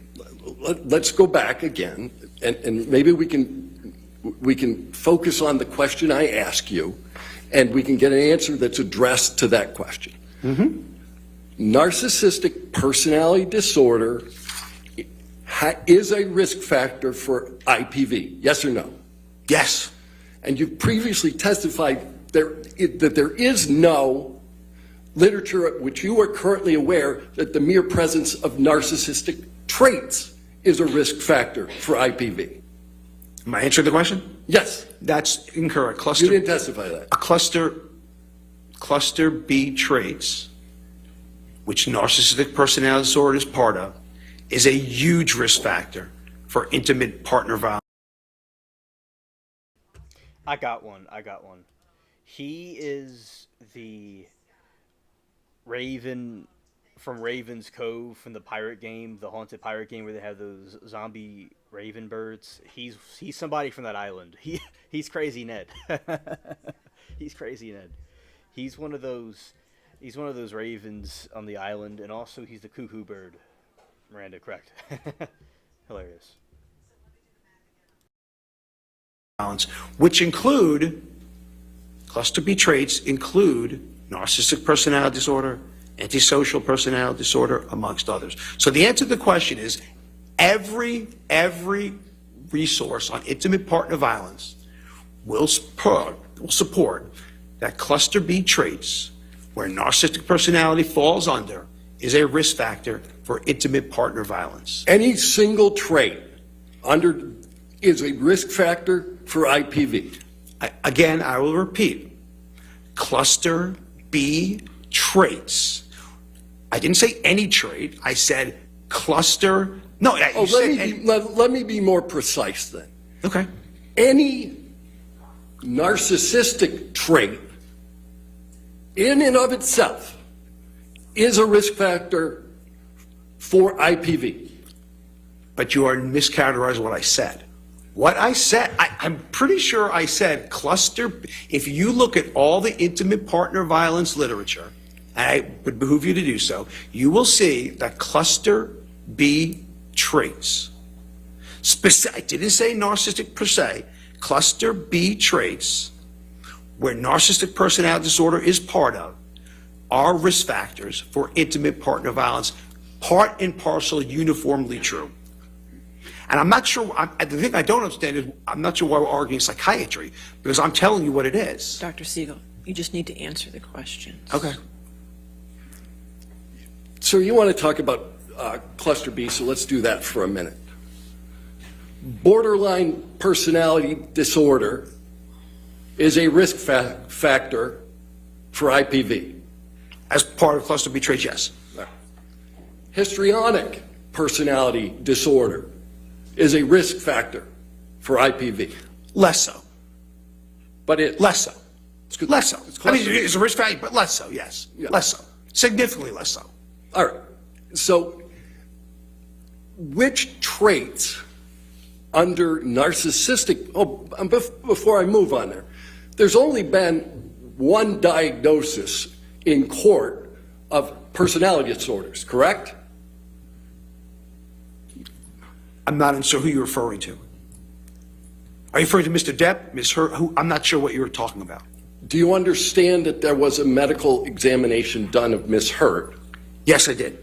Do you understand that the testimony was ultimately that Ms. Heard suffers from 2 personality disorders. Okay, so I'm just being specific. I just wanted to know if you're talking about Ms. Heard or Mr. Depp. So that's all I was asking you. Yes or no to my question? Which was there's only one diagnosis of, Ms. Heard was diagnosed with that. Yeah, and both of the diagnoses are in cluster B, and both of them are risk factors for IPV. But both those cluster B things are, I'm not allowed to comment on the testing, so therefore, all I can say is that cluster B traits, and I'll tell you what they are, and by the way, I testified this before, which was that, 1, I don't expect perfection from my victims. 2, absolutely there were cluster B traits Ms. Heard had. Absolutely, Ms. Heard had. Given that you've testified to it before, let's move on to a new question. Okay. All right. You indicated, in your opinion today, that you thought, well, why don't we move a little differently? Are you a member of the American Medical Association? No. Okay, so you don't know what the ethical rule of the American Medical Association is relative to doing clinical diagnoses about individuals you've never talked to. So you're saying in terms of doing expert witness evaluations, under that rubric, right? I'm just asking you, do you know the AMA's rule? You're saying the AMA's ruling under the rubric of not doing valid with someone you did not see, and I'm questioning, I'm asking, so you are talking about expert witness testimony? No, I'm talking about, do you know the rule? I'm not a member of the AMA, so I don't read the rubric. Okay, we can move on. You don't know the rule. What? All right.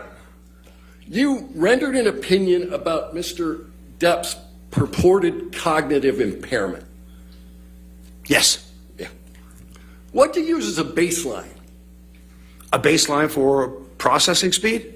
Yeah, for analyzing Mr. Depp before you watched his deposition. What do I use a baseline for that? Yeah. I mean, I guess my baseline would probably be how I've seen him interact in public. How I've seen him interact with others. I've seen him interact in media. I've seen him interact and his process speed is certainly not slow. I've seen him do commercials. His process speed was not slow. At deposition, didn't you say that what you did was compare Mr. Depp's performance in lots of pirate movies against his deposition testimony here? What I said was I've seen Mr. Depp do apology ads. I remember he did an apology ad with Bad Dog with no delay in process speed. I've seen him interact with the media regarding to that. I saw no delay in processing speed. All I'm saying Let me ask you about pirates, though. You compared pirates to the to the depositions given in this case. Then I apologize for what I said. Then I misspoke. You misspoke? You didn't make the comparison? Right now, just a second ago? Just a second ago, I may have said that I misspoke. I apologize, I misspoke. Okay. Because you know you can't compare pirates to sworn testimony, right? Yes. Okay. But you can, but as an aside, you can judge someone's processing speed at any time. Like I'm judging yours right now, you're judging mine. We all judge processing speed as a baseline because of what we know about each other. I would say your processing speed right now is not slow.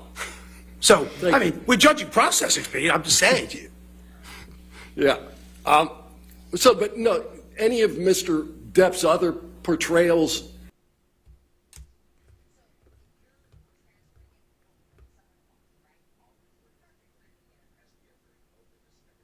affect your analysis of processing speed? Only I've seen him interact on interviews, and that was it. Right. When he wasn't in movies. Right. But Willy Wonka doesn't matter to you? You see him in that movie, Charlie and Chocolate Factory? Did you look at that one when you were comparing his processing speed?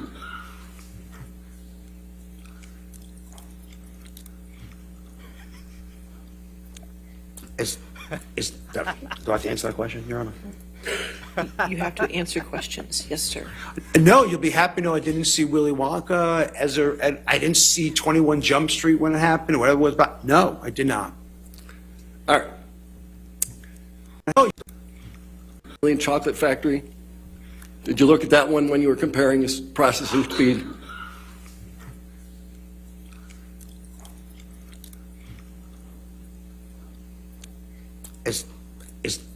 Do I have to answer that question, Your Honor? You have to answer questions. Yes, sir. No, you'll be happy to know I didn't see Willy Wonka I didn't see 21 Jump Street when it happened, or whatever it was about. No, I did not. All right. You made a very kind admission, I think, early on in your deposition, that you're not claiming to be a better actor than Mr. Depp.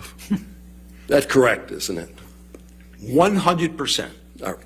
But with respect to acting, you know that actors actually rehearse for their parts and work on the language, diction, timing of their dialogue as part of that rehearsal? If you say that's, I'm not an actor, so I don't know what goes on. I can't tell you. I have no idea what goes on in acting. Okay, but you don't know enough about acting to know whether actors rehearse? Sir, I am not an expert in acting. I have no idea what an actor does. Okay.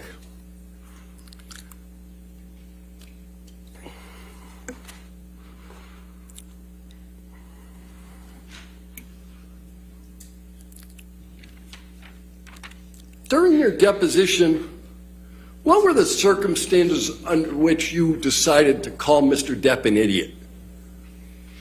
Under somebody call Mr. Depp an idiot? Yeah, you called Mr. Depp an idiot in your deposition. Why? Okay. So I think it was in the context. I think it was in the, you probably should read the context of it, because I think the context was, and I'm trying to think back, okay? And what I thought it was related to was if you're coming to some deposition, okay? And again, I'm thinking back, so you have it in front of you. I don't. So I'm thinking back where he's coming in from Europe for a deposition, video deposition that he gave, and he took an overnight the night before. And what I think I said was that if you're going to do a major thing to a trial that you're involved with, I think you'd be an idiot to come in the night before.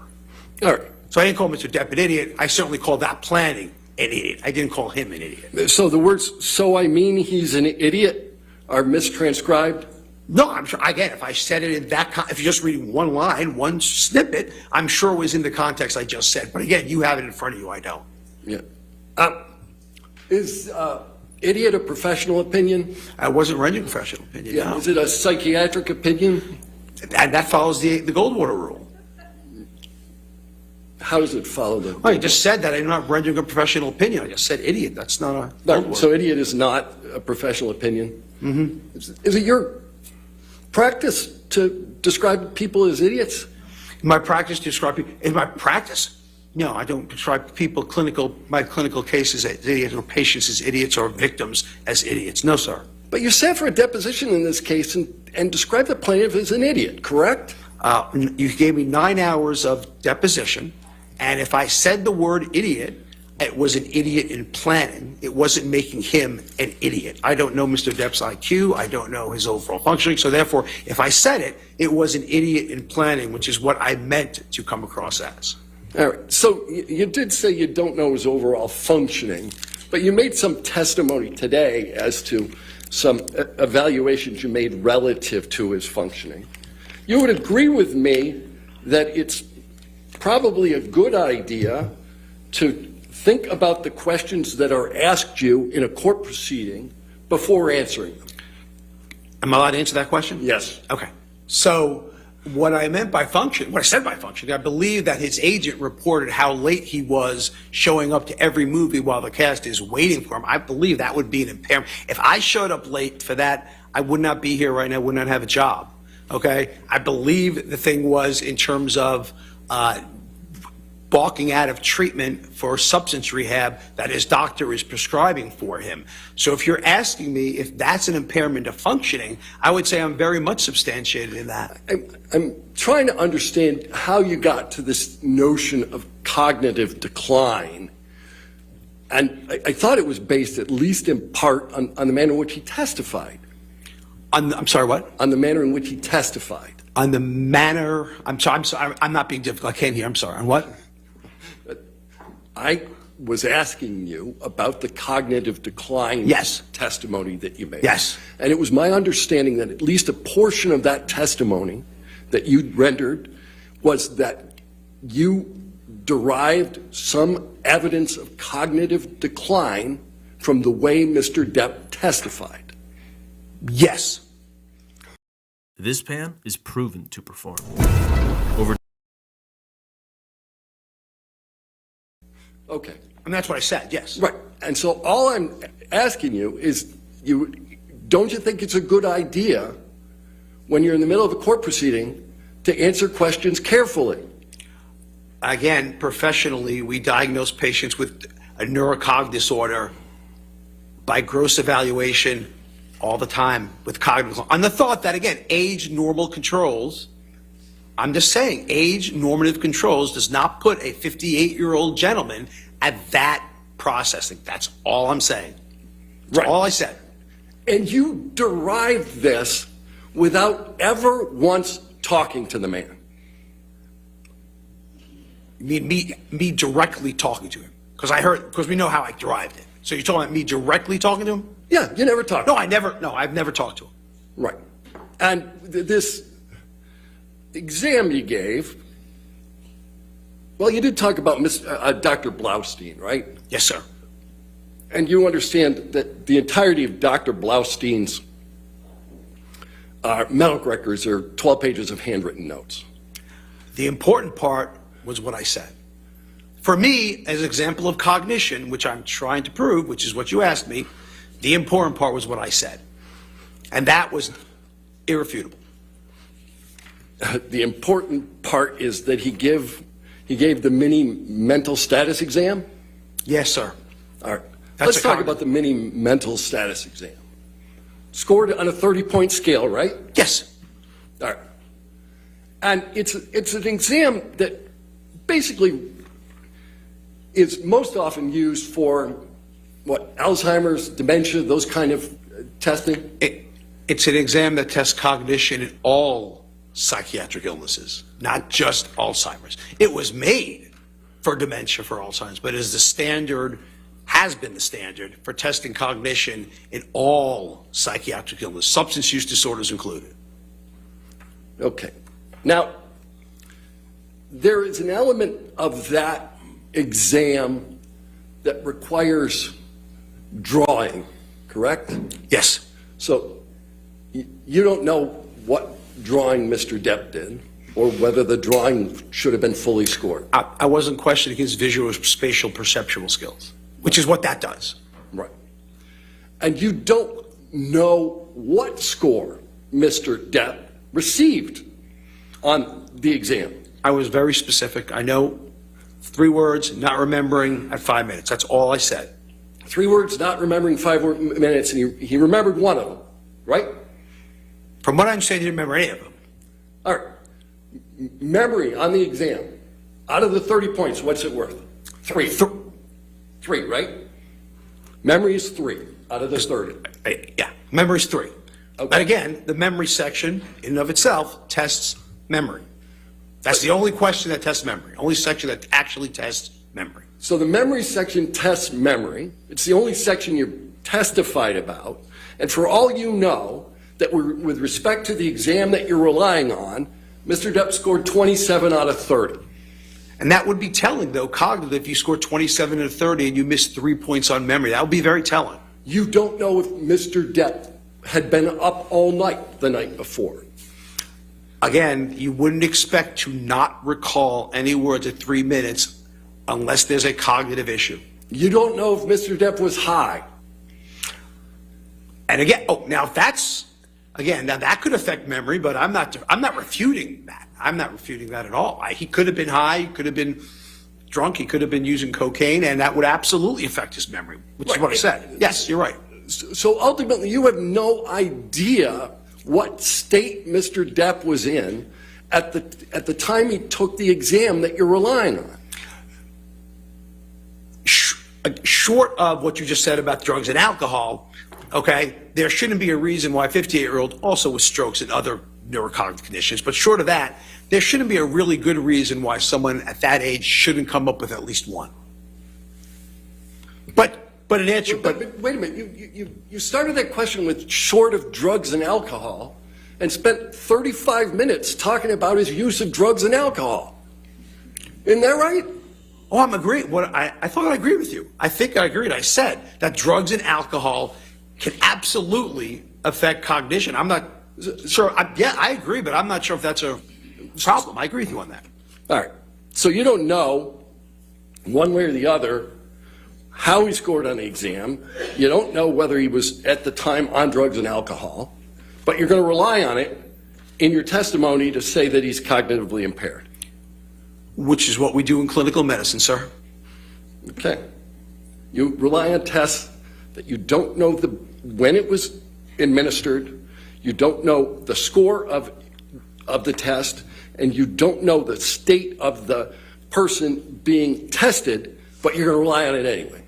Again, if we had to know every test, when people get the mini-mental state exam, we have no idea clinically if they are high, wasted, stoned, stroke. We have no idea. So if you're going to say that, that means everybody needs a drug test before they do a mini-mental study, and that's not the standard of care.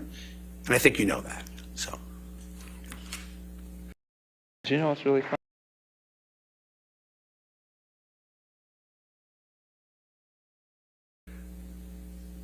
Let's talk a little bit about this word you kept using, correlation.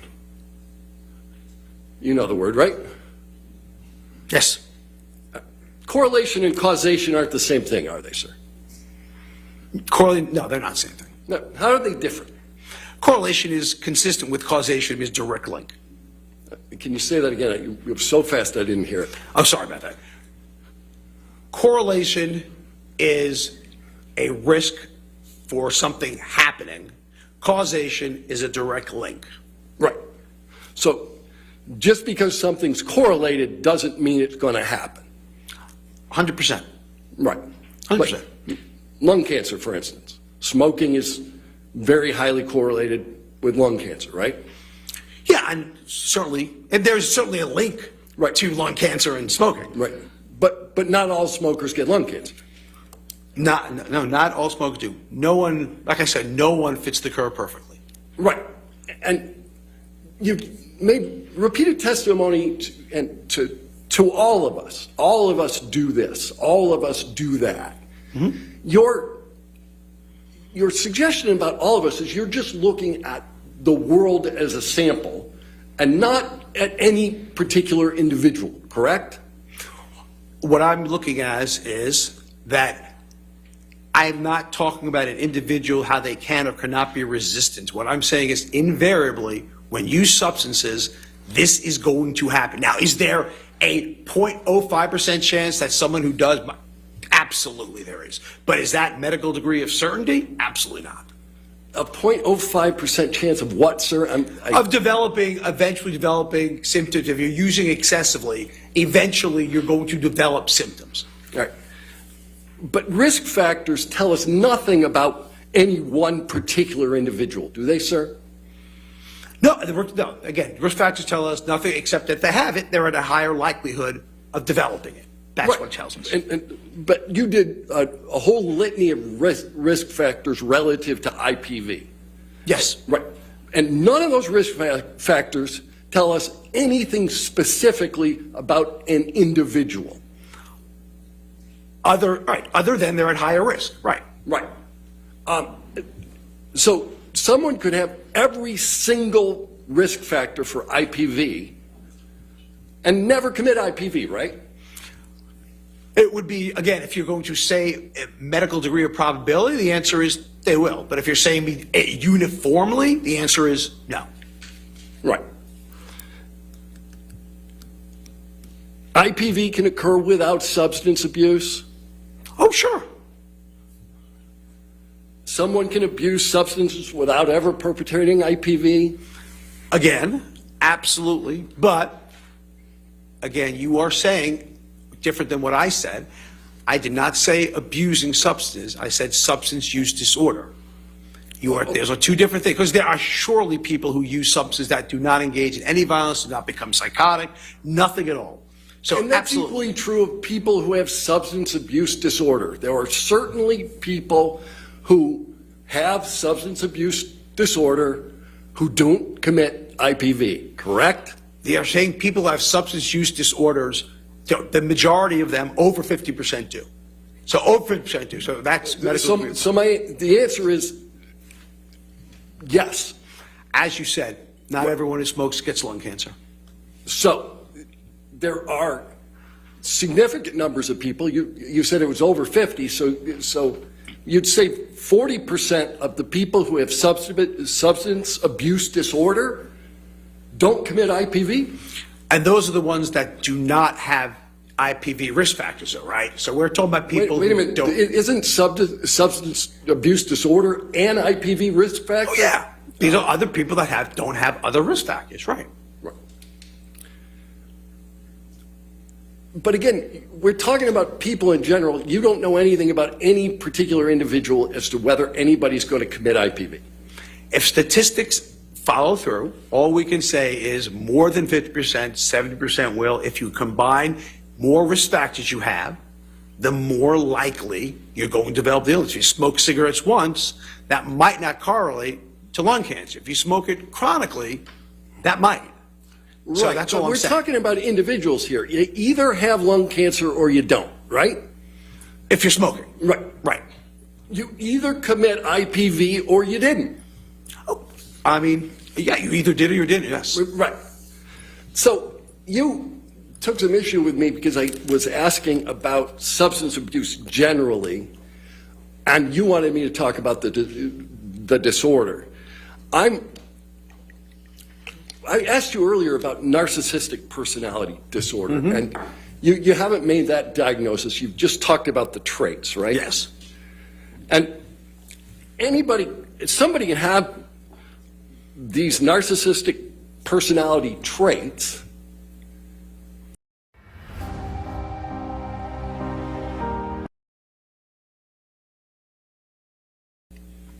and substance abuse disorder and never commit IPV, right? So, along that line, right. about 80 to 90% of people who commit IPV have a personality disorder. So the answer is less than about 10% obviously do not. Right. There are more close links with IPV for borderline personality disorder than narcissistic personality disorder. Correct, sir? I'm not going to agree with that. No? I'm not saying there are more links. I would say to you, there are if you're asking me there are links, the answer is absolutely. If you're saying to me more, I can show studies, say yes, so studies say that. That has not been absolutely definitively correlated. No. No. Absolutely not.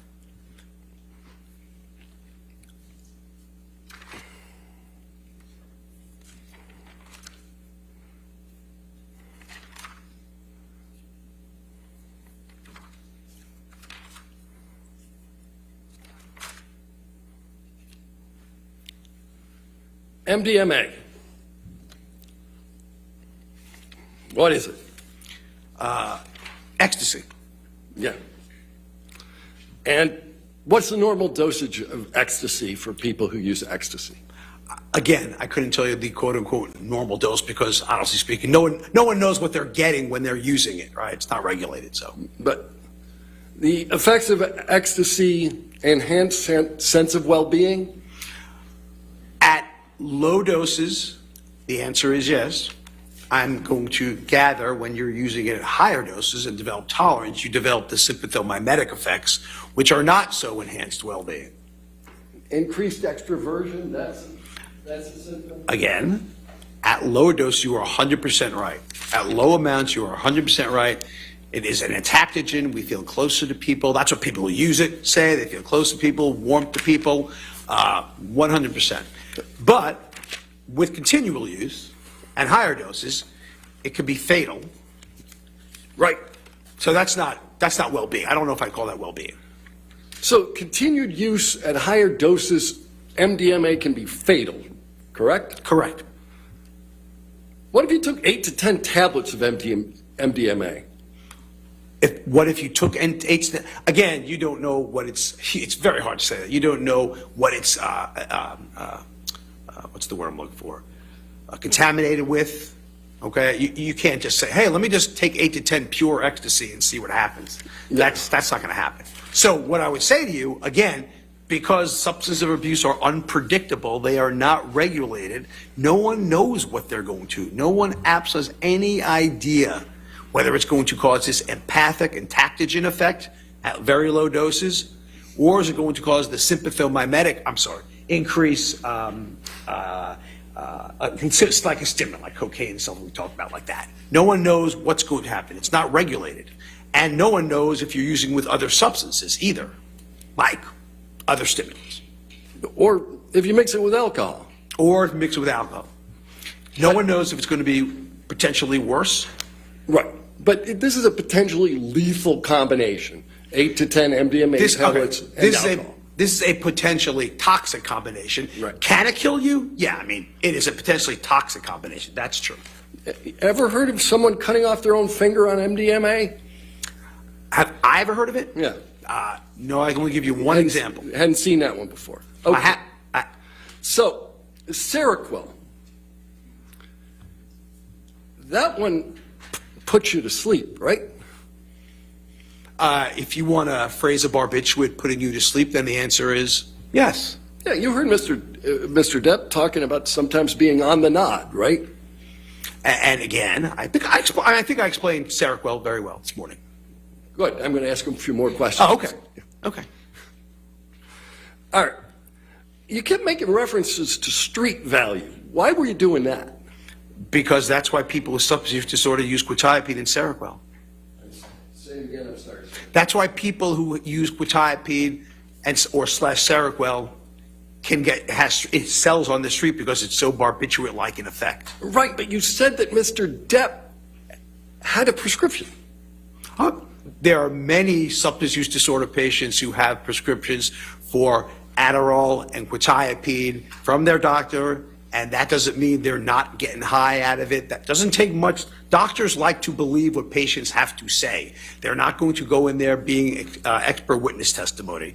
All I'm telling you is that in people who have substance use disorder, it is not uncommon, and the thought was initially that because quetiapine was not addicting, that it's safe to give in people with substance use disorders, when in fact, we absolutely know it has street value. We absolutely know that for a fact. Hancock Whitney has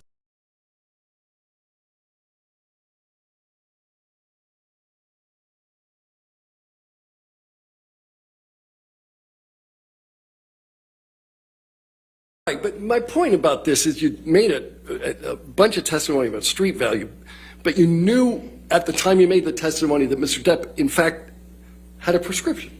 He also had a prescription for oxycodone and roxicodone. Does that count? Because that's also probably not a good thing. Just because you have a prescription doesn't mean that... I think Mr. Depp would agree with you it wasn't a good thing. Just because you have a prescription doesn't mean you can't abuse it. No, I'm not suggesting you're abusing it. I'm just wondering why your testimony was in any way tied to street value when every single drug you referenced, Mr. Depp had legally. Again, you can have prescription substance abuse, and we know that, correct? No, I shouldn't be asking that. We can have prescription substance use disorders, and that's not uncommon if you look at the opiate epidemic that we're living in right now. We can have that. That's not an uncommon thing. Unfortunate, but uncommon. Not uncommon. So, Seroquel, I think you described as a sleeping agent when used off-label? When I saw what? Sleeping agent, Seroquel, when used off-label? When used off-label, it can be used sleeping agent, yes. Right. So, Mr. Depp's use of Seroquel could account for some of the photos we saw in this trial, where he's asleep in a chair? Again, what I would say to you is that if you have a substance use disorder, you are using it to be knocked out. Yes, I agree, but I'm not sure at the end of the day if she'd have vomitus over you either, because I've never seen Seroquel do that. So when he was passed out in the chair, he also had vomitus over him. I've never seen Seroquel do that ever. Neurontin is another one of the drugs you testified about. That one's also prescribed, right? Yes, it is. And what's the prescription for that? What's it used for? And what's its indication, or what's its used What's its indication? I mean, its indication is for seizures. It may have one pain indication. Again, I'm not a neurologist, so I can't tell you exactly if it does. But it's chronically used off-label for pain. It's used off-label for anxiety. Right. And what's its effect? That's another one that'll put you to sleep, right? Well, yeah. I mean, sure, 100%. Right. And you made reference to a picture. There's been testimony around that picture that Mr. Depp fell asleep with ice cream in his hand. That's not vomitous, right? I was told it was vomitous. Okay.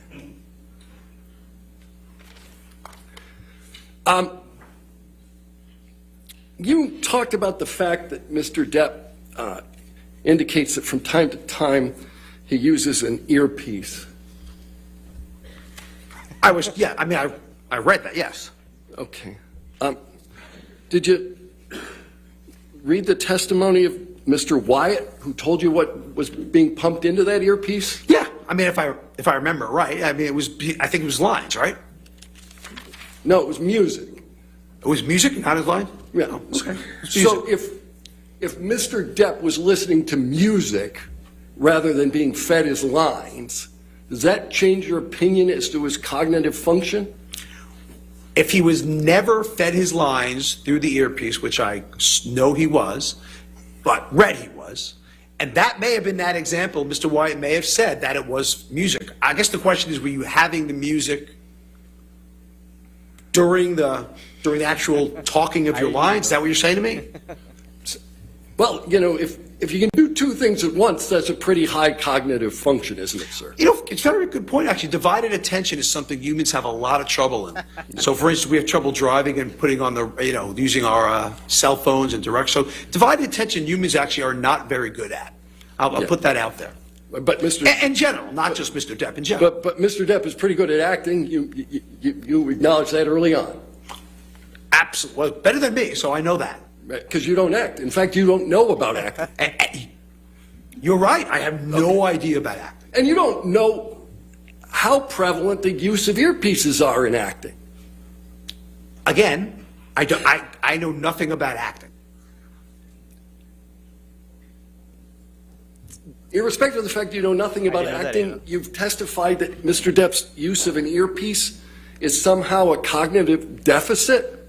So if I was giving a lecture... Look at Johnny. This dude's a clown, and he's got more facial expressions than AI could ever dream of having. I mean, good grief.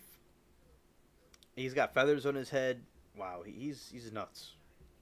And I was fed my lines, I would think there's a cognitive deficit. So and maybe I'm wrong. Like I said, maybe I could be wrong. Maybe Hollywood stars get lines fed to them through earpieces all the time, and I don't know.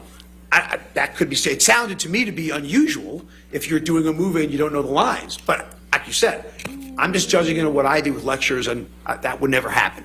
If you gave lectures, you wouldn't use an earpiece, but you're not going to tell anybody how to act. I'm sorry, what was the question? I said if you gave lectures, you wouldn't use an earpiece, but you're not telling anybody how to act. Right, I would not use an earpiece during lectures. Right. But I don't know what the standard for standard as Hollywood is for that. I have no idea. Your testimony about the use of an earpiece, as maybe you were wrong. You're comfortable with the fact that you may have made a mistake there? No, because I think in the basis of what I've read about it, I'm comfortable that I don't believe that actors are routinely given their entire script through earpieces. I find that hard to believe. Yeah, but there's not one whit of evidence that this ever happened here. I guess what I said. I just said I find it hard to believe. I didn't say it. I said I find it hard to believe. That's all I said. Oh, yeah, but what you found hard to believe, sir, was that every line of the script was pumped through an earpiece. Where did you ever get the idea that occurred? That's what I read in the court review, the court evidence. That's where I got it from. Right. And You know whether Marlon Brando used an earpiece? Isn't he dead? Yeah. So the answer is no, he does not use one now. No, I used the past tense. Sir. Oh, I'm sorry. I know nothing. I will consider. This was the most hilarious thing ever.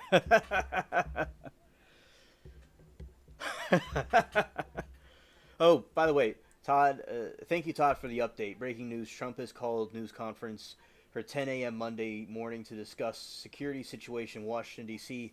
is expected to announce that the National Guard will be deployed to D.C. Thank you, Todd, for that. Yeah, that certainly is. I wonder what's going on here. Wow. And announced 10 minutes ago. Thank you. Yeah, I wonder what's going on. Scared. Yeah, I mean, this part of the trial was so fun when we were watching it because they were, you know, is Marlon Brando dead? It's like, and then he didn't realize that he said past tense. It was just a completely hilarious. Everything this guy said, which just getting more and more ridiculous.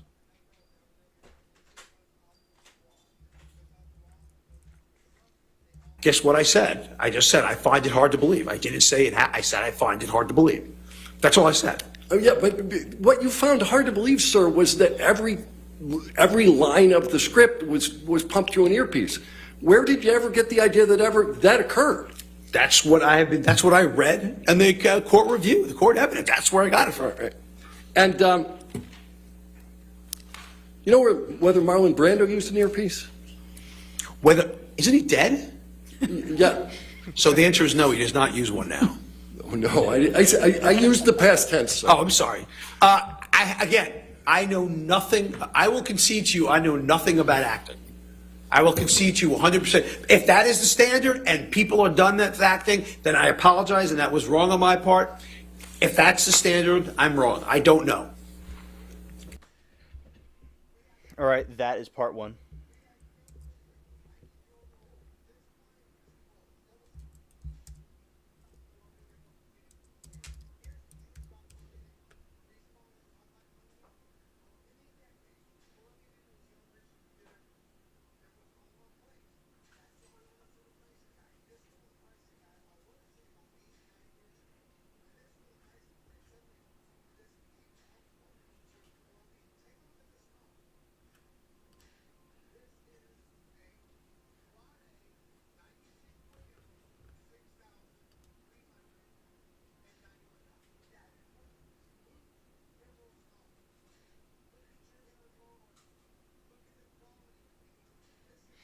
All right, this is an article about it. I'll read it to y'all. All right, so President Donald Trump is considering deploying up to 1,000 National Guard troops to D.C. and could make the announcement as early as Monday. Defense officials and 2 U.S. officials confirmed on Sunday night. The number of Guard will be assigned still flux, says that most troops will likely be pulled from D.C. Guard. All right, Moki. See you tomorrow.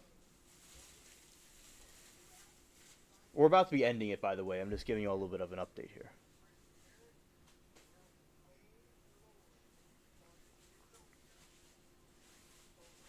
The announcement comes days after Trump said in Truth Social that that the White House will make an announcement on Monday about plans to combat crime in D.C. It had become one of the most dangerous cities anywhere in the world. It will soon be the safest. Thank you for your attention to the matter, the Post reads. Trump threatened last night to take federal control off Washington, D.C. after a former government efficiency employee was attracted during an attempted carjacking. The Metropolitan Police Department confirmed victims was Edward Korestein, also known as Big Balls. They're going to federalize D.C. and run the way it was supposed to be, Trump said in Truth Social. All right, so maybe they're trying to clear up some crime and stuff going on out there. Thank you, Todd, for the update. All right, now that is it for the for tonight. We had a good stream, 4 hours. Well, thank you all for coming and hanging out with us. And Miranda said, "Sorry, I'm still here, but in the shower, listening in the background." This is because people were saying that we're going to go to mini war with Mexico. I'm not sure. I'm out of the loop now. Okay, Miranda. Understood. Yeah, so it seems that they're saying in Washington, D.C., there is these crime going on, but we don't know if that's really true or not. The reason's not really too certain, but they're going to be deploying the National Guard in Washington, D.C., and we'll see how that goes. And thank Miranda for your take on this, and glad that you're listening in. And yeah, yes, Anna, thank God indeed, because it usually a lot of the problems so far has come within our country, people within. So yeah, thankfully it's not that. It seems. And that was really funny with the witness, the psychiatrist. We were cracking up laughing so hard when he was on the stand. It was just unbelievable. And I'm glad that we shared it with you all again. It was fun when we saw it live. I was over at Independent mostly. All right. So the stream will be ending now. And thank you all for your participation. Good night to you, Miranda and chat. And peace.